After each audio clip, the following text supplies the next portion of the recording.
पर मैं आपको बताऊं कि इंडिया में देखेंगे अगले 5 से 10 सालों में अरेंज मैरिज का जो सेटअप है वो कोलैप्स हो जाएगा, पूरी खत्म हो जाएगा ना, फिनिश। वो वर्क ही नहीं करेगा। वो आज भी वर्क बहुत मुश्किल से कर रहा है, छोटी जगहों पे चल रहा है। मेरे ख्याल से 10 साल बाद पेरेंट्स भी इंटरफेयर नहीं करने वाले हैं कि तुमको कहाँ शादी करनी चाहिए।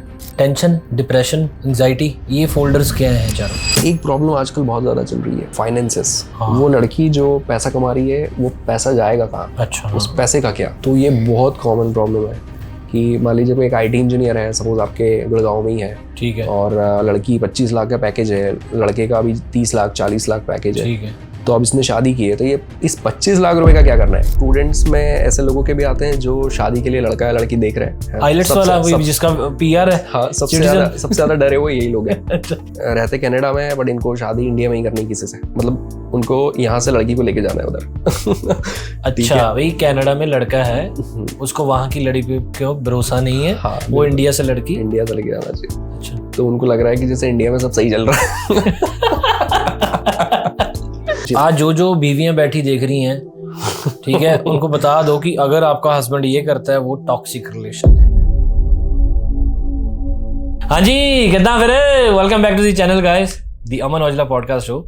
ਤੇ ਪਹੁੰਚ ਗਏ ਦਿੱਲੀ ਤੇ 100 ਪੋਡਕਾਸਟ ਕਰ ਲਏ ਹੋਣੇ ਤੇ ਉਹਦੇ ਵਿੱਚ ਇੱਕ ਸਪੈਸ਼ਲ ਪੋਡਕਾਸਟ ਅੱਜ ਦਾ, क्योंकि ये मेरे लिए भी नवा, ਤੁਹਾਡੇ लिए भी नवा होगा। और जो गेस्ट है, शख्सियत है, वो हिंदी उनकी नीश लैंग्वेज है, तो मैं हिंदी में बात करने की कोशिश करूंगा। थोड़ी गलत सीधी हिंदी आप समझ लेना। आजकल जो प्रॉब्लम्स चल रही हैं वो ज़्यादा रिलेशनशिप की प्रॉब्लम्स चल रही हैं इंटरनेट पे। पाजी से हम सारे सवाल करेंगे। एज 17 से स्टार्ट हो जाते हैं रिलेशन, आई गेस 17-18 से। तो जो सरकारी एज है वो मेरे हिसाब से लड़के की 21 है और लड़की की 18 एज है, ठीक है भाजी। तो वहाँ से स्टार्ट होके मैंने पूछा भाजी से कि 50 साल तक भी रिलेशनशिप प्रॉब्लम्स हैं, तो उनके बारे में बात करेंगे। तो डॉक्टर विकास चौधरी हमारे साथ में है। ये मैंने वर्ड सीखा, इमोशनल इंटेलिजेंट एक्सपर्ट है ये, जो एक हमें पता नहीं होता था इमोशनली भी बीमारियाँ होती हैं, हम डिसीजन मेकर्स नहीं होते, प्रॉम्प्ट ऐसे झगड़ा करते हैं। रिलेशनशिप में बहुत सारी चीज़ें होती हैं। मेरे ना बच्चों जैसे भी सवाल हो सकते हैं, मुझे जानना है कि चल क्या रहा है। जो चीज़ें देखते थे ना, ट्रॉमा वर्ड बहुत इजी बना दिया है मुझे। एक डिप्रेशन है जी, बच्ची बोल रही है डिप्रेशन, ठीक है। अच्छा, काफियों को पता ही नहीं होगा वो डिप्रेस हैं कि नहीं, क्योंकि काफी लोग मैंने देखे जिंदगी में, जैसे बस में ट्रेवल किया या कहीं पे, वो ऐसे ही देखते रहते हैं एक जगह। मतलब ध्यान कोई बात सुन रहा है, शायद कोई पॉडकास्ट सुनता सुनता कहीं पहुंचा हुआ है, ठीक है। तो बहुत सारी चीजें। डिप्रेशन यार इतना डिसोरिएंटिंग एक्सपीरियंस होता है कि भगवान न करे कि जो लोग बोलते रहते हैं ना बार बार कि मुझे डिप्रेशन लग रहा है, डिप्रेसिव फील हो रहा है, भगवान न करे तुमको किसी दिन सच में डिप्रेशन हो गया ना तो भागते फिरोगे। डिप्रेशन बहुत बुरी चीज़ है, ये किसी को ना हो तो बहुत अच्छा है। ये जिंदगी का एक बड़ा वर्स्ट एक्सपीरियंस है। पर लोगों ने अपने, क्योंकि विक्टिमहुड का बड़ा फैशन चल रहा है ना, विक्टिमहुड, सबको ये दिखाना है कि मेरे साथ ज्यादा बुरा हुआ है, सिंपथी दो, मैं ज्यादा स्ट्रगल कर रहा हूँ, यस, मैंने ज्यादा फाइट मारी तेरे से ज्यादा, मैंने ज्यादा जिंदगी में किया हुआ है ना, मेरे साथ ज्यादा बुरा हुआ है, मैंने ज्यादा मेहनत की इधर आने में। तो विक्टिमहुड का बड़ा फैशन है। तो वैसे में लोगों को अपने जरा सी परेशानियां, जरा से दुख है, उसको ऐसे दिखाना है जैसे कि उस समय तो मैं डिप्रेसिव ही हो गया था और सुसाइडल थॉट आने लगे। तो बात लोग ऐसे बोलते हैं कि बस जैसे लटकने ही वाले थे अगले मोमेंट। जी जी। तो थोड़ा हाइप क्रिएट करने का भी माहौल है। सबको अपनी जर्नी को ग्लोरीफाई करना है, सबको ये बताना है कि हम ऐसे ही नहीं आ गए, तो सबको ये बताना है कि हमारे रिलेशनशिप में हमने जो देखा है वो तुमको पता नहीं कि क्या था, भी हम अलग ही हैं। हाँ, मतलब हमने जो प्रॉब्लम्स फेस की, यानी लोग आते हैं मेरे पास, पैसा देते हैं और मेरे सामने बैठते हैं, और जब बात शुरू होती है तो वो बात को बोलते बोलते 3 बार बोलते थे कि सर आप नहीं समझोगे सर कि मेरे साथ क्या चल रहा है। आप समझ रहे हैं कि उनको कितना ज़्यादा उनके अंदर ऐसा भरा हुआ है कि आप नहीं समझोगे तो फिर आप क्या कर क्या रहे हो मेरे साथ, है ना। पर वो है बस जुबान पे कि ये नहीं समझेगा, वो नहीं समझेगा, तुमको नहीं पता मेरे साथ क्या हो रहा है, तुमको नहीं पता क्या चल रहा है। तो यार दुखों को बड़ा दिखाने का बड़ा ट्रेंड है। एफर्ट्स डालने नहीं है रिलेशनशिप में, किसी को ज़्यादा कुछ करना नहीं है। थोड़ी सी बात पे झगड़ा हो गया तो बस ये दिखाना है कि यार मैं तो हमेशा ये करता हूँ और मैं ही हमेशा इस चीज़ को टैकल करता हूँ, मेरी वजह से ही तो सब चल रहा है। तो क्रेडिट चाहिए बस हर चीज़ का। थोड़ा फ्रेजाइल सा हो गया है सब कुछ, हल्कापना सा आ गया है हर चीज़। मुझे लगता है बाजी सिर्फ एक चीज़ सीख ले, कोई भी गर्ल है, बॉय है, कोई भी गुड लिसनर बन रहा है, मुझे लगता है प्रॉब्लम वहाँ पे सॉल्व होती है। मैंने पॉडकास्टिंग स्टार्ट की, मैं गुड लिसनर बना पहले। अब ये प्रैक्टिस इतनी होगी, कोई बात करता था जैसे फील्ड में भी या कोई भी मेरा पार्टनर कर रहा है, मैं सुनता हूँ पहले, अच्छा, इंटरप्ट नहीं करता उनको। कि जैसे अभी भी मैंने पूरा आपका सुना कि क्या कहना चाहते हो आप, तो मुझे लगता है आधी चीज़ें यहाँ पे सॉल्व हो जाती है। Be a good listener. Correct. एक दुनिया के बहुत बड़े एक ऑथर रहे हैं स्टीफन कवी, उन्होंने एक बहुत ही पॉपुलर बुक लिखा है 7 habits of highly effective people. Okay. है ना। तो उन्होंने हज़ारों ऐसे लोग जो अपनी अलग अलग इंडस्ट्री के जो पायनियर्स हैं उनका रिसर्च किया और देखा कि क्या हैबिट्स है जो इन सब में कॉमन है। तो फिर 7 हैबिट्स उन्होंने निकाली कि दुनिया के हर सक्सेसफुल इंसान के अंदर ये 7 बातें तो है ही। तो उन 7 हैबिट्स में से जो 4th हैबिट्स है ना, जो 4th हैबिट है वो यही है जिसकी आप बात कर रहे हो, कि पहले समझने की कोशिश कीजिए फिर समझे जाने की। Yes. First try to understand then to be understood. तो इमोशनल इंटेलिजेंस की भी जब बात होती है तो उसका जो 4th कंपोनेंट है वो यही है, एम्पैथी। तो यही ज़रूरी हो जाता है कि हम पहले सामने वाले को सुन लें कि वो क्या फील कर रहा है, उसके साथ क्या चल रहा है, वो क्या सोच रहा है, वो किस नज़र से देख रहा है, फिर हम बोलना शुरू कर दें। पर वो आधे घंटे का जो पेशेंस होता है ना सुनने वाला, वो लोगों में नहीं है। जी जी। लोग पहले ही लाइन से, यानी कि पहले ही मिनट से अगर थोड़ा सा भी कोई अटैक हो गया हमारी तरफ तो बस वहीं से डिफेंसिव हो जाते हैं और मतलब फिर वो जुबान पकड़ने लगते हैं एक दूसरे की। तो वो कम्युनिकेशन रह ही नहीं जाता। ऐसा ही है। ठीक है भाजी। अच्छा भाजी, आप रिलेशनशिप एडवाइज़र हो। पहले कोई छोटा होता था, पढ़ता था इंजीनियर बनना है, डॉक्टर बनना है, मुझे पायलट बनना है। अभी ये सुनने में आया मुझे रिलेशनशिप एडवाइज़र बनना है। भाजी मुझे लगता है जिसने बहुत ट्रॉमा और जिसकी लाइफ बहुत सेक्रीफाइस वाली, बहुत उतराव चढ़ाव देखे, हार्ट ब्रोकन्स देखे, पेशेंस बहुत है, वो रिलेशनशिप एडवाइज़र बनता है। आपकी पहले मैं आपको ही सवाल करता हूँ, फिर तो हम मुद्दों पे बात करेंगे, डिप्रेशन क्या है, ट्रॉमा क्या है, क्या है। पहले आप बताइए, विकास चौधरी रिलेशनशिप एडवाइज़र कैसे बना? इसकी स्टडी होती है कोई? नहीं, इसकी कोई ऐसी स्टडी इंडिया में नहीं होती। मैंने पहले इंजीनियरिंग किया था। इंजीनियरिंग के दौरान मुझे समझ में आया कि यार मुझे इसमें जाना नहीं है। मुझे सब इंजीनियर बनने के बाद दूसरे प्रोफेशन में क्यों जाते हैं? इंजीनियर हो ही इतने गए कि ऐसा लगता है कि इंजीनियर सभी जगह जा रहे हैं। और पब्लिक स्पीकिंग में जाने का कीड़ा हो गया था वो टाइम पे, सच कहूँ तो। ओके। और वो इसलिए हो गया था कि मुझे लगता था कि यार ये लोगों का बहुत स्वैग है। स्वैग सेलिब्रिटीज का भी होता है, उनके पीछे भी दुनिया भागती रहती है, पर मुझे ऐसा लगता है कि ये किसी के लाइफ में ना वैल्यू नहीं ऐड कर रहे। जी। बस ये सेल्फी ले रहे हैं। यस। इससे किसी की लाइफ की क्वालिटी एलिवेट नहीं हो रही। क्या बात है। तो मुझे लगा कि यार पब्लिक स्पीकर्स क्या कर रहे हैं, वो लोगों को जीवन जीना सिखा रहे हैं, वो लोगों को उनकी लाइफ को अपलिफ्ट करने में मदद कर रहे हैं, थोड़ा सा बेहतर होने में हेल्प कर रहे हैं। जी जी। उनको सपने दिखा रहे हैं, उनको ज़िंदगी में ज़्यादा काम करने के लिए, ज़्यादा आगे बढ़ने के लिए मोटिवेट कर रहे हैं। तो मुझे लगा पब्लिक स्पीकिंग में जाना है, पर मोटिवेशन में नहीं जाऊँगा। कुछ तो ऐसा टेक्निकल करना है कि जहाँ पर लोगों को सच में एजुकेट कर सके, ना कि सिर्फ उनको पंप करें। तो ये थॉट था। और फिर थोड़े टाइम बाद कॉलेज में MBA किया उसके बाद में। अच्छा। तो MBA के दौरान कॉलेज में ऐसे कुछ इवेंट्स हुए जहाँ पर मुझे रियलाइज़ हुआ कि मैं इस चीज़ में बहुत अच्छा हूँ ऑलरेडी। ओके। मुझे ह्यूमन बिहेवियर की अच्छी सेंस है। मुझे लोगों के सेंटिमेंट बहुत अच्छे से समझ में आते हैं। मैं लोगों के साथ कंसोल बहुत ईजिली कर लेता हूँ। मैं उनके साथ बहुत जल्दी कनेक्ट कर जाता हूँ। लोग मुझे बहुत जल्दी पसंद कर लेते हैं, मेरी बात सुन लेते हैं, उनको मेरी बात में एक कन्विंसिंग नज़र आती है। तो मुझे लगा कि यार ये काम जो है ये मैं एफर्टलेसली कर सकता हूँ, इसमें मुझे ज़्यादा मेहनत नहीं लगेगी। वो टाइम पर बहुत ढूंढा कि इंडिया में कोई कोच हो या ऐसा कहीं से कुछ सीखने को मिल जाए, बट ऐसा कुछ था नहीं।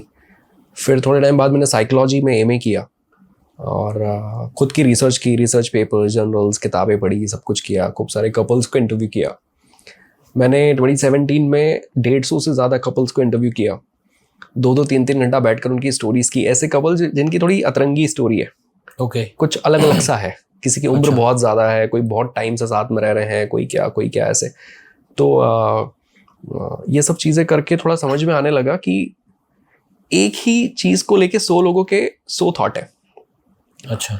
आप रास्ते चलते 100 लोगों से पूछ लो कि प्यार क्या है, तो वो 100 डेफिनेशन आपको मिल जाएगी। और जिसके लिए जो प्यार है ना, उसको प्यार वाला एक्सपीरियंस वैसे ही हो रहा है जैसे वो सोच रहा है। वो आपके तरीके से प्यार एक्सपीरियंस नहीं कर सकता, मेरे तरीके से नहीं कर सकता, उसको वैसे ही होगा और उसको फेलियर भी वैसे ही मिलेगा। आप समझ रहे हैं कि 100 लोगों की 100 डेफिनेशंस है और हर कोई अपने ढंग से उस चीज़ को कर रहा है। पर मैंने ये देखा कि इतनी बातें चलती है कि एंटरप्रेन्योरशिप ये है कि भाई आप सोसाइटी की एक प्रॉब्लम उठाओ जी और उसका सॉल्यूशन दे दो, यही एंटरप्रेन्योरशिप है। तो मैं सोचता था कि यार रिलेशनशिप में इतने ज़्यादा फकअप्स हैं, इतना ज़्यादा डैमेज हो रखा है, लोगों के जीवन खराब हो रखे हैं, इस प्रॉब्लम का सॉल्यूशन किसी ने ऑफर क्यों नहीं किया? इसका भी तो कुछ सॉल्यूशन हो सकता है, इस पर भी तो बात हो सकती है। तो मुझे लगा कि इस पर बात की जानी चाहिए, और बस इसमें रिसर्च करते करते करते करते यहाँ तक आ गए। और इसमें रिसर्च करते करते ही समझ में आया कि कोई रिलेशनशिप में प्रॉब्लम में है तो खाली उसको ये कह देना, करे नहीं ऐसा नहीं करते, ऐसा कर ले, वैसा नहीं करते, वैसा कर ले, तो पागल है, तो ये ऐसे लोगों की साइकोलॉजिकल स्टेट इंप्रूव नहीं होती, ऐसे वो लोग बाहर नहीं आते अपने प्रॉब्लम से जी। मुझे लगा कि एक बहुत ज़रूरी पिलर है जिस पे काम होना ज़रूरी है, वो है इमोशनल इंटेलिजेंस। जैसे कहते हैं कि एक इंसान 4 पिलर्स पे खड़ा होता है, intellectual pillar, physical pillar, emotional pillar and spiritual pillar. तो इमोशनल पिलर एक ऐसा पिलर है जिसके अभाव में बाकी के 3 पिलर किसी काम के नहीं रहते। yes. अगर आप इमोशनली सही नहीं है तो आपकी हेल्थ भी खराब है, आपका इंटेलेक्ट भी काम का नहीं है, और स्पिरिचुअलिटी तो कभी इवॉल्व हो ही नहीं सकती। पर इमोशनल इंटेलिजेंस पर बात नहीं होती कहीं पर। इमोशनल इंटेलिजेंस के ऊपर कहीं कुछ लिखा हुआ ही नहीं है, कोई एजुकेशन ही नहीं है, कहीं किसी किताब में एक पैराग्राफ तक लिखा हुआ नहीं है कि ये इमोशनल इंटेलिजेंस है।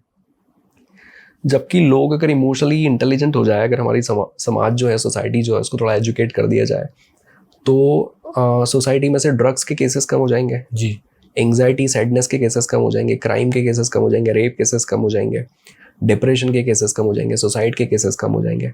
यानी कि ओवरऑल एक बेहतरीन सोसाइटी हम लोग बिल्ड कर सकते हैं। पर इसकी कोई बात ही नहीं करता, इसके बारे में कुछ है ही नहीं। मैं आपको बताऊं कि कुछ टाइम पहले एक जेल के अंदर मैंने एक सेशन लिया था। जेल के अंदर प्रिजनर्स के साथ इन्हीं सब चीज़ों पर, भावनात्मक परिपक्वता, इमोशनल इंटेलिजेंस। तो एक अच्छी रैपो बिल्ड करने के बाद एक टाइम के बाद मैंने उन लोगों से पूछा कि भाई आप बताइए कि जो क्राइम आपसे हो गया, ठीक है, वो क्राइम आप सच में करना चाहते थे या वो उस मोमेंट पे बस हो गया? Okay. उस मोमेंट पे आप खुद को संभाल नहीं पाए। मैं आपको बताऊं अमन भाई, 50% से ज्यादा लोगों ने हैंड रेस किया कि हम नहीं करना चाहते थे, हो गया, वो सिचुएशन हमसे नहीं संभली, उस हीट ऑफ द मोमेंट में गड़बड़ हो गई सारी। अब आप देखिए कि दुनिया के अंदर जितने लोग आज जेलों में बैठे हैं, अगर इमोशनल इंटेलिजेंस की शिक्षा हम लोगों ने दी होती तो 50% लोग डिजर्व ही नहीं करते वहां होता। यस भाई, क्योंकि वो उन परिस्थितियों में अपनी भावनाएं संभाल नहीं पाए और उन्होंने क्राइम कर दिया, उनकी जिंदगी खराब हो गई। ये तो एक बात है। वैसे ही अगर ड्रग्स लेने वालों को देखोगे तो 50% से ज्यादा लोग बोल देंगे कि यार मैं छोड़ना चाहता हूँ इसको आज ही, पर हो नहीं पा रहा है ना। आप किसी जितने भी सैडनेस वाले हैं, डिप्रेशन वाले हैं, ब्रेकअप्स वाले, इनसे जाके पूछ लो क्या सच में लड़की के पीछे दुखी रहना है क्या? 50% ज्यादा लोग बोलेंगे यार नहीं, कभी नहीं भैया, पर पता नहीं क्यों निकल नहीं रहा है, दिमाग से जा नहीं रहा है जी। इमोशनल इंटेलिजेंस इतनी बड़ी चीज है कि आधी दुनिया की जिंदगी परेशान हो रखी है ना। वो सवर जाए अगर इसकी थोड़ी सी बात होने लग जाए, लोग बात ही नहीं करते हैं। एजुकेशन में कहीं कोई किताबों में कहीं कुछ लिखा ही नहीं है, स्कूल टाइम से ही एजुकेशन दी जानी चाहिए। और इमोशनल इंटेलिजेंस वो चीज़ है जो अगर आपके अंदर आ जाए तो आपकी रिलेशनशिप को हैंडल करने की कैपेसिटी बहुत अच्छी हो जाए, आप अपने रिश्तों को बहुत अच्छा संवार लें, वहाँ कभी कोई प्रॉब्लम ही ना आए। ये जो आपने बोला ना कि सुनने वाली जो बात है, जी जी जी, ये भी इमोशनली इंटेलिजेंट व्यक्ति का ही गुण है कि हमारे अंदर सुनने की क्षमता है कि काम कर, तू बोल ले, तो सारी बात बोल ले, आज जो मन के अंदर है ना सभी निकाल दे, मैं सुन रहा हूँ शांति से, क्या ही बिगड़ जाएगा? जी जी, आधा घंटा चुप रह के सुन लेंगे तो क्या ही चले जाएगा। पर उस इंसान के लिए बहुत बड़ी हीलिंग है जिसने बोल लिया। और शायद पूरा सुनने के बाद आपका भी नजरिया शायद थोड़ा चेंज हो जाए कि यार अगर ये इस हिसाब से चीजों को देख रहा है तो शायद फिर ये ठीक ही है अपनी जगह। ये थोड़ा सा वैसा है। ये लिसनिंग ना एक ऐसी चीज है, किसी को हील कर सकते हो, बहुत बड़ी चीज है।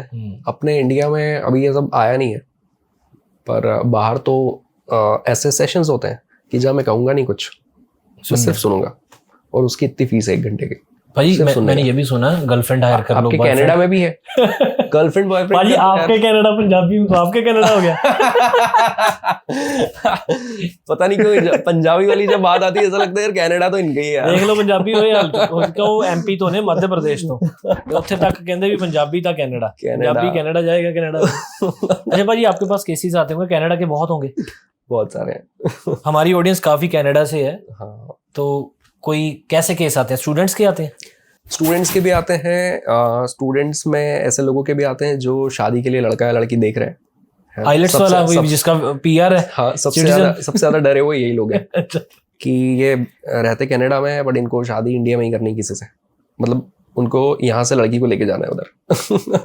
अच्छा भाई, कनाडा में लड़का है, उसको वहां की लड़की पे क्यों भरोसा नहीं है, हाँ, वो इंडिया से लड़की। इंडिया से लेके जाना चाहिए। अच्छा, तो उनको लग रहा है कि जैसे इंडिया में सब सही चल रहा है। लाइफस्टाइल अलग है। तो सब ये दिमाग का खेल है। कोई केस याद है आपको कनाडा का, कोई भी?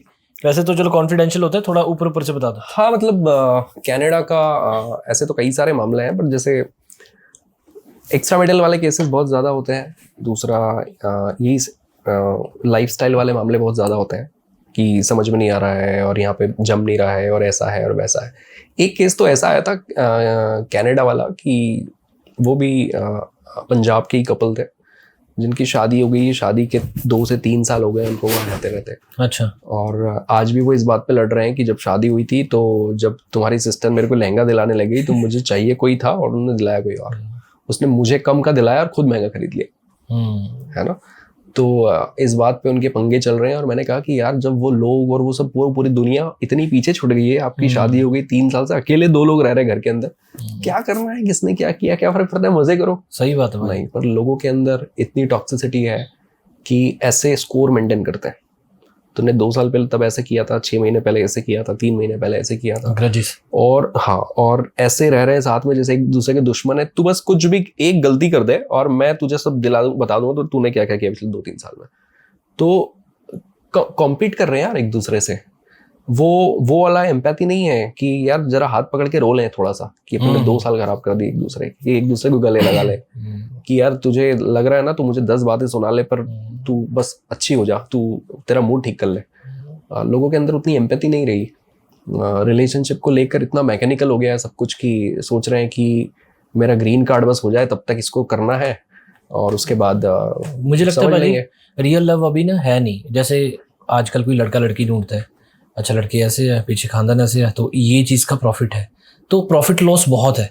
अच्छा लड़का बाहर है तो ये मतलब प्यार तो बाद में हो जाएगा, या फिर ये अगर प्रॉफिट है तो रियल लव नहीं बचा अभी वैसा वाला कि अगर 0-0 है दोनों तो भी प्यार करें। हाँ, वो वैसा ही है। मतलब ये थोड़ा सा मैकेनिकल सा हो गया है। पर मैं आपको बताऊं कि इंडिया में आप देखेंगे अगले 5 से 10 सालों में अरेंज मैरिज का जो सेटअप है वो कोलैप्स हो जाएगा, पूरी खत्म हो जाएगा ना, फिनिश। वो वर्क ही नहीं करेगा। वो आज भी वर्क बहुत मुश्किल से कर रहा है, छोटी जगहों पे चल रहा है, पर ये फिनिश हो जाएगा, ये वर्क नहीं करेगा। ठीक, मेरे ख्याल से 10 साल बाद पेरेंट्स भी इंटरफेयर नहीं करने वाले हैं कि तुमको कहाँ शादी करनी चाहिए, तुम खुश रहो। इतनी ज्यादा शादियां टूट रही होंगी, इतने ज्यादा प्रॉब्लम्स होंगी कि भैया आपको जिससे अच्छा लगे उससे शादी कर लो। ठीक है, आपका धंधा तो बहुत चलेगा फिर, इसको पसंद। मेरा तो वैसे ही बहुत चल रहा है। तो बहुत बड़ी दुनिया है। और NRIs के साथ मैंने कभी ऐसा सोचा नहीं था कि बाहर इतने क्लाइंट बन जाएंगे। मुझे ऐसा लगता था कि बाहर तो बहुत रिलेशनशिप कोचेस होते हैं, उनको मेरी क्या जरूरत है। yes. पर फिर लगा कि नहीं, कोचेस बहुत है बट उनको इंडियन वैल्यूज और इंडियन कल्चर का नहीं पता। उन्हें नहीं पता यार कि भारतीय लोग कैसे रहते हैं घरों में। तो वो NRI है, चाहे कितने सालों से वहाँ, उनको ये चाहिए कि एक इंडियन कोच हो जो अपनी व्यवस्थाओं को जानता है, समझता है, और वो उसको ध्यान में रख के हमको सजेस्ट करे कि हमको क्या करना है। रिचुअल्स के पीछे बहुत लड़ाइयाँ होती हैं। हाँ, रिचुअल्स के पीछे बहुत सारे ऐसे बहुत कुछ है। मुझसे लोग कई बार पूछते हैं कि जैसे इंटरकास्ट मैरिज और ये सब चीज़ों की बात आती है, दरअसल प्रॉब्लम इंटरकास्ट मैरिज नहीं है, प्रॉब्लम कल्चरल डिफरेंसेस है। इंटरकास्ट मैरिज इसलिए करने से रोका जाता है कि यार कल्चरल डिफरेंसेस बहुत ज़्यादा हो जाएंगे तो आपको फिर साथ में रहने में दिक्कतें आएंगी, एक दूसरे के हिसाब से रह नहीं पाओगे। तो वही है कि 2 ऐसे लोग शादी कर ले रहे हैं जिन्होंने अपनी ज़िंदगी के 25-25, 30-30 साल अलग अलग लाइफस्टाइल में जिए हैं, अलग अलग लोगों के बीच में, अलग अलग बिलीफ सिस्टम, वैल्यू सिस्टम, और अभी ये साथ में आ गए कमरे में रहने के लिए। तो अभी कहाँ से एकदम से बन जाएगी, अभी तो इनको बहुत चैलेंज आने हैं बैलेंस। तो और दोनों ही इनसिक्योर्ड है ना, दोनों इनसिक्योर्ड है। दोनों को ऐसा लग रहा है कि पता नहीं मेरे साथ सही हुआ है कि गलत हुआ है मैरिज करके। तो डिफेंसिव है डे 1 से ही। मैंने कई ऐसे मामले देखे जहाँ हनीमून में ही लड़ाइयाँ चालू हो गई बुरी तरह, हनीमून से भी ठीक से लौट नहीं पाए क्योंकि वहाँ कम से कम ठीक से रह के आ जाते। नहीं, वो लोगों में ये प्रॉब्लम्स है और ये बढ़ती चली जानी है। और इसका सॉल्यूशन सिर्फ कपल एजुकेशन ही है। ओके। और इमोशनल इंटेलिजेंस कुछ हद तक। ठीक है, तो यही सारी चीज़ें हैं जो उसको संभाल सकती हैं। ठीक है भाई, फोल्डर वाइज फोल्डर करते हैं। पहले तो चलो एक इंट्रोडक्शन ऑल ओवर हमने बातें की। जो मेरे मन में है शायद ऑडियंस के मन में भी वैसी हो। भाजी ये डिफरेंशिएट करना, स्ट्रेस, टेंशन, डिप्रेशन, एंजाइटी, ये फोल्डर्स क्या हैं चारों? सैडनेस और सैडनेस अलग चीज है। सैडनेस मतलब वो कि कोई चीज चाहिए थी और नहीं हुई, कुछ खाना था और नहीं मिला, ये सैड हो गया, ये सैडनेस हो गया, ठीक है ना। ये मोमेंटरी है, थोड़ी देर के लिए होता टेंशन है ना। एंजाइटी जो है ना, ये एक स्टाइल है जीवन जीने का कि मैं किसी भी चीज में एंशियस हो जाता हूँ। एंशियस यानी कि और ये फ्लाइट ना छूट जाए, अच्छा, और ये ट्रेन ना छूटे। ऐसा नहीं कि सिर्फ रिलेशनशिप की वजह से या कुछ बुरा हुआ तो, किसी भी चीज की वजह से कि अरे बच्चे बाहर खेल रहे हैं, ऐसा ना गिर ना जाए, हाँ, है ना। ये लोगों का एक इमोशनल स्टेट है जो उनके अंदर होता ही है, एक डेवलप हो जाता है। ये उनका जीवन जीने का स्टाइल है कि वो हर चीज में एंशियस बहुत जल्दी मुझे लोग होते हैं। दिख भी रहे हैं जो ऐसा करते हैं। हाँ। और डिप्रेशन कैसा है कि डिप्रेशन ऐसी चीज है कि किसी चीज की वजह से आप इमोशनल डैमेज में है, सेटबैक में है। ये वो सैडनेस वाला नहीं, ये कोई एक्सट्रीमिटी हो जाए, कोई बहुत बड़े कोई लेवल पर चीज़ हो चले गई। जाए। 12 से 15 दिन हो गए और आप अपने आप को संभाल नहीं पा रहे हो, किसी से बात नहीं कर पा रहे हो, चीज़ों को ठीक से समझ नहीं पा रहे हो, कोई ठीक से खा पी नहीं रहे हैं, अपने आप को आइसोलेट कर चुके हैं, किसी से बात नहीं कर रहे हैं। ये उसके क्राइटेरियाज है कि 12-15 दिन से ज़्यादा आपको इस स्टेट में ऑलरेडी हो चुके हैं। इसका मतलब कि हाँ, आप शायद आप डिप्रेशन वाली चीज़ की तरफ जा रहे हैं। तो डिप्रेशन यानी कि एक डिसऑर्डर है, एक मेंटल ये एक बड़ा डिसओरिएंटिंग एक्सपीरियंस है, जहाँ पर कई बार लोग हीलिंग की वजह से बातें करके या लोगों की मदद से आ जाते हैं, कई बार दवाइयों के भरोसे ही रह जाते हैं, दवाइयाँ खा के ही बाहर आना पड़ता है। अच्छा, हाँ, तो ये वैसा है। डिप्रेशन जैसी जो चीज़ें हैं ना, वो उसको संभालना नहीं संभालना कई हद तक हमारे हाथ में होता है। देखिए, सैड तो हम सभी होंगे, कोई कितना भी स्मार्ट हो जाए, बुरा तो सबको लगता है ना। बट डिप्रेशन में जाना इज अ चॉइस। वैसा पेन तो हम सबको होगा किसी भी चीज़ के लिए, कुछ बुरा हुआ तो, but suffering is a choice. Suffering हम डिसाइड करते हैं कि मुझे अब इस चीज़ के लिए कितना सफ़र करना है। अब ब्रेकअप हो गया है तो मुझे 2 साल इसके लिए रोते रहना है, या मैं 2 हफ्ते में इससे बाहर आना चाहता हूँ। ये डिसीजन हमारा होता है। तो कुछ लोग कैसे हैं कि कुछ लोग उस दुख में जीना पसंद करते हैं, क्योंकि अगेन वो अपने आप को विक्टिम हुड में डाल देते हैं, पीड़ित दिखाते हैं। मेरे साथ गलत हुआ, मेरे साथ बुरा हुआ, लोग ऐसे हैं, दुनिया ऐसी है, ये वो। तो एक और बड़ी मजे की बात आपको बताता हूँ कि विक्टिमहुड जो है ना, वो लोगों को एक साइकोलॉजिकल कंफर्ट देता है।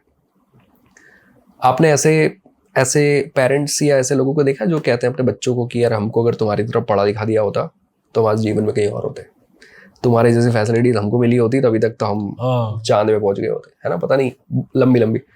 पर अगर आपको नहीं भी पढ़ाया और आप वो नहीं कर पाए जो आप सोच रहे हो, बट उसके अलावा आपने कोई सिग्निफिकेंट नहीं किया। ऐसा नहीं है कि यार वो काम हमको नहीं करवाया तो फिर हमने ये कुछ बड़ा कर दिया। नहीं, वो कुछ नहीं किया। तो दरअसल वो क्या कर रहे हैं, वो अपनी जिंदगी भर से अपने लाइफ का जो फेलियर है कि हम मीडियोकर ही रह गए, उसकी एक ब्लेम स्टोरी है। कि हमारी वजह से हम ऐसे नहीं, हमारे पेरेंट्स की वजह से ऐसे है।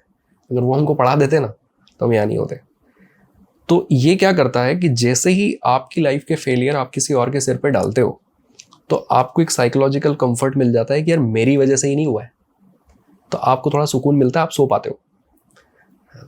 तो विक्टिमहुड वो चीज़ है। लोग अपने ज़िंदगी में फेलियर है या रिलेशनशिप में फेलियर है या किसी भी चीज़ में अगर दिक्कत आ रही है, तो विक्टिमहुड क्या है, इट्स अ ब्लेम स्टोरी, जहाँ पर you are an effect and someone else is causing it, है ना। आपकी ज़िंदगी की इफेक्ट है और उसका कॉज कोई और है, किसी और की वजह से ऐसा हुआ है। तो जैसे ही आप ये बोलते हो ना, तो आपकी लाइफ के सारे फेलियर आप कवर अप करने की कोशिश करते हो कि आज मैं इस हालात में ना उसी की वजह से हूँ, मेरी वजह से नहीं है। तो ये एक साइकोलॉजिकल कंफर्ट भी देता है लोगों को। तो लोग इसमें जीने लगते हैं, लोग इन स्टोरीज को खूब सुनाते हैं, लोग ग्लोरीफाई करते हैं अपने फेलियर को कि तुमने तो कुछ नहीं देखा। मैं अपना बताता हूँ। सही बात है। मुझे काफी लोग दिख भी रहे हैं, कुछ ऐसे लोग भी दिख रहे हैं जो अपना वीकेस्ट पॉइंट या जिनका जो स्ट्रगल है कभी सामने नहीं रखते। मैंने आज तक उनको स्टोरी डालते नहीं देखा। उनकी लाइफ में बहुत कुछ मुझे पता है कि चल रहा है, लेकिन वो मतलब कभी भी अपना वो वाला पार्ट सामने नहीं रखते, क्योंकि वॉरियर है ना। हाँ, वॉरियर्स हैं। हाँ, वो उस बारे में बात भी नहीं करना चाहते। हाँ भाई, हो गया। हाँ, क्योंकि क्या होता है कि सॉल्यूशन ओरिएंटेड लोग हैं ना, तो वो सॉल्यूशन की ही बात करेंगे, प्रॉब्लम की बात नहीं करेंगे। और प्रॉब्लम ओरिएंटेड लोग हैं तो वो अपने घर की भी प्रॉब्लम की बात कर लेंगे और अड़ोसी पड़ोसी की 4 घरों की और डिस्कस कर लेंगे कि उनके घर में क्या क्या चल रहा है। तो ये अगेन ये एक लाइफ स्टाइल है, ये लोगों का जीवन जीने का स्टाइल है कि हम तो ऐसे हैं। तो ये कैटेगरी जो है ना, ये बहुत बड़ी कैटेगरी है विक्टिमहुड वाली। 10 में से 8 लोग ऐसे हैं। तो ऐसे लोगों को ना इनके जैसे मिल भी बहुत ईजिली जाते हैं। तो ये सब मिल के एक दूसरे के सेंटिमेंट्स को वैलिडेट कर देते हैं कि अरे तुम्हारे साथ भी यही हुआ, मेरे साथ भी यही हुआ, इनके साथ भी यही हुआ, चल 2 साल रिलेशनशिप में आते हैं। भाई मेन जो मुझे लगता है कि शायद कोई ऑडियंस में देख रहा हो, वो मूव ऑन करना चाहता है या चाहती है। वो जरूरी नहीं है रिलेशनशिप की है, कोई स्टॉक मार्केट में हार गया, अब नहीं आने वाला पैसा वापस, मुझे मूव ऑन करना है। जहाँ फिर किसी का वीजा नहीं लगा भाजी कनेडा, अब मुझे मूव ऑन करना है। वो लगा दिया घर वालों का पैसा, अब 30 लाख डेट में है, हम लोन में है, फिर भी हमें मूव ऑन करना है। ठीक है, तो काफी सारे केसेस, नॉट की रिलेशनशिप। तो मूव ऑन कैसे किया जाता है भाजी, ये बताइए। मूव ऑन को लेकर लोगों को क्या लगता है कि इस फीलिंग को डिसएम्पावर कर दें या इस फीलिंग को डिलीट ही कर दें जीवन में से, इसको मूव ऑन कहते हैं, जबकि ऐसा बिल्कुल भी नहीं है। मूव ऑन जो है वो बड़ा सिंपल सा है कि पॉइंट ए पर आपका डैमेज हो गया, ब्रेकअप हो गया या लॉस हो गया या जो भी होना था हो गया पॉइंट ए पर। ठीक है, तो पॉइंट ए पर व्यक्ति ऐसा हो जाता है कि अब आप उसको बोलेंगे चल कुछ खा के आते हैं, नहीं खाना, चल कुछ मूवी देखते हैं, नहीं देखना, चल वहाँ चलते हैं, नहीं जाना, किसी से मिलना, नहीं मिलना, जॉब नहीं जा रहा है, जिम पे नहीं जा रहा है, कुछ नहीं कर रहा है, उसने अपने आप को आइसोलेट कर लिया। ठीक है जी। अब क्या होता है कि ये आइसोलेशन कितने दिन रहने वाला है, 2 दिन, 4 दिन, 8 दिन, महीना, 2 महीना, 4 महीना, 6 महीना, कितना। फिर आता है एक पॉइंट जहां पर वो इंसान बोलता है यार कब तक ऐसा करूंगा, ठीक है, कब तक बैठा रहूंगा, ठीक है ना। तो फिर वो क्या डिसाइड करता कि यार जॉब पे तो जाना ही है, जिम ना जाके भी क्या कर लूंगा, है ना। पसंद की चीज अगर नहीं खाऊं तो क्या करूं, दोस्तों से ना मिलूं तो क्या करूं, है ना, अपने लाइफस्टाइल को ठीक ना करूं तो क्या करूं, बाहर ट्रिप पर ना जाऊं तो क्या करूं। तो जब उसको ये समझ में आ जाता है कि यार ये सब चीजें बंद करके क्या होना है, इसको मूव ऑन कहते हैं। ओके, कि आप आपकी लाइफ के जो जरूरी डिसीजन थे वो किस दिन लेना चालू करोगे। चलो ये डैमेज हो गया, आप 8-15 दिन दुखी भी रह लिए, अभी जिम चले, एक्सरसाइज कर ले, अब दोस्तों के साथ जरा बैठे, अब कुछ पसंद का खा लें, अब जरा मूवी देख लें, अब थोड़ा मेडिटेट कर लें, अब स्पोर्ट्स खेल लें, अब जरा पेट्स के साथ मस्ती कर लें, अब जरा फैमिली वालों के साथ जाकर बैठ जाए। तो ये सब चीज़ें कब शुरू होने वाली है, क्योंकि एंडोर्फिन हो गया, ऑक्सीटोसिन हो गया, डोपामीन हो गया और सेरोटोनिन हो गया। ये 4 हैप्पी हार्मोन्स हैं। ये बॉडी जब रिलीज करती है तो अच्छा लगता है। ये किसके हाथ में है कि ये रिलीज करेंगे, हमारे हाथ में। मैं जाके किसी पैट के साथ मस्ती कर लूँ तो ऑक्सीटोसिन अपने आप रिलीज होता है, चाहे डिप्रेशन में हो चाहे काई में हो, है ना।